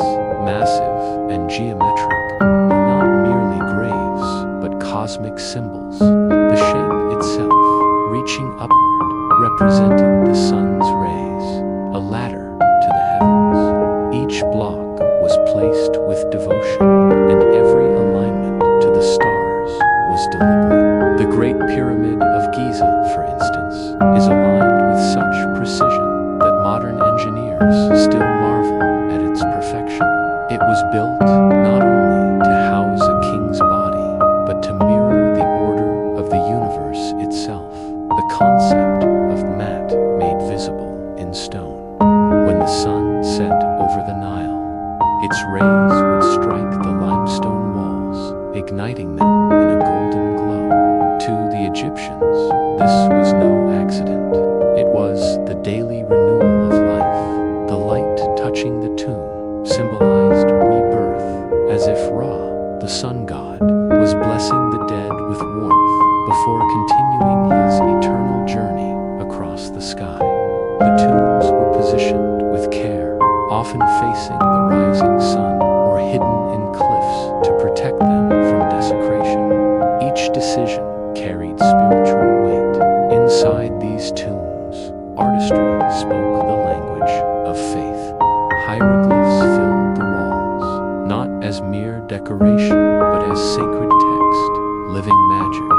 Each symbol held power, each image a spell that would guide the soul through the afterlife. The gods were painted with vibrant colors: gold for divinity, blue for the heavens, green for life. On some walls, you can still see the faint fingerprints of the artists who painted them thousands of years ago. Ordinary men who immortalized the dreams of their pastelization.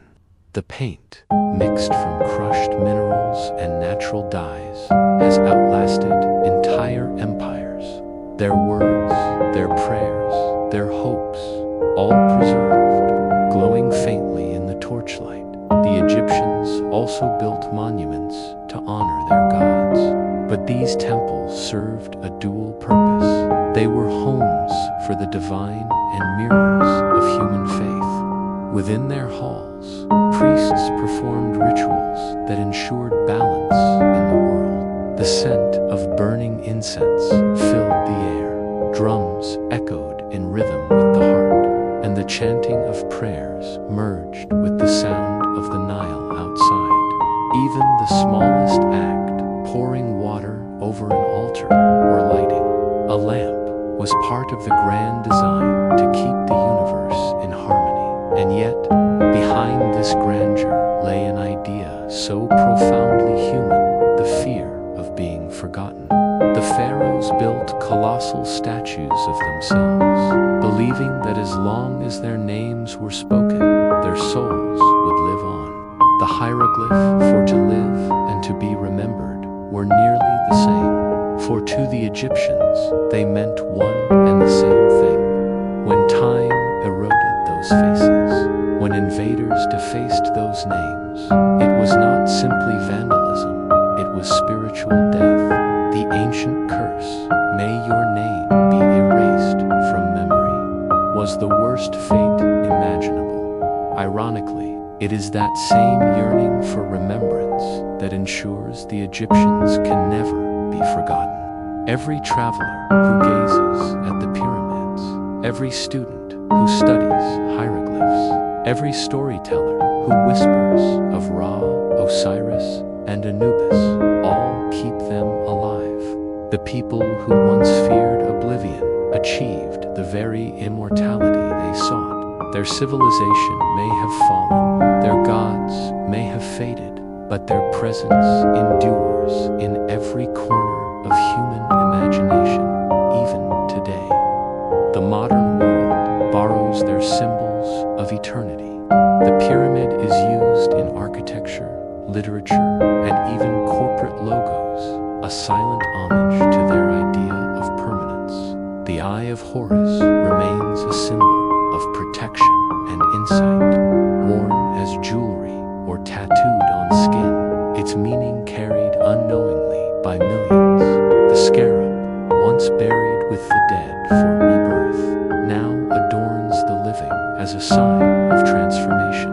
The ancient language, once carved in stone, now lives in digital code, typed, studied, and translated across the globe. To walk among the ruins of Luxor or Karnak is to step into the rhythm of a world that refused to die. The columns, though cracked, still rise like stone forests reaching for the sky.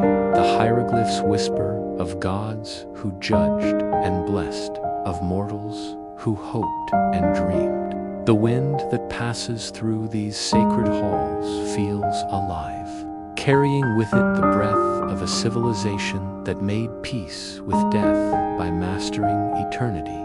Perhaps that is why their story soothes us, even now. In a world obsessed with speed and forgetting, the Egyptians remind us to slow down, to carve our lives with meaning, to build something that endures. Their silence is not empty, it is filled with wisdom. They speak to us through the dust, through the stars, through the quiet echo of stone against wind.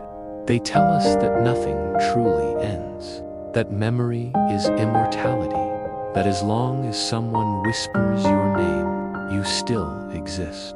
So, as you drift to sleep tonight, imagine the desert under a silver moon. The pyramids stand tall, their shadows stretching across the sand. Somewhere deep inside a tomb, a single golden scarab glints in the darkness.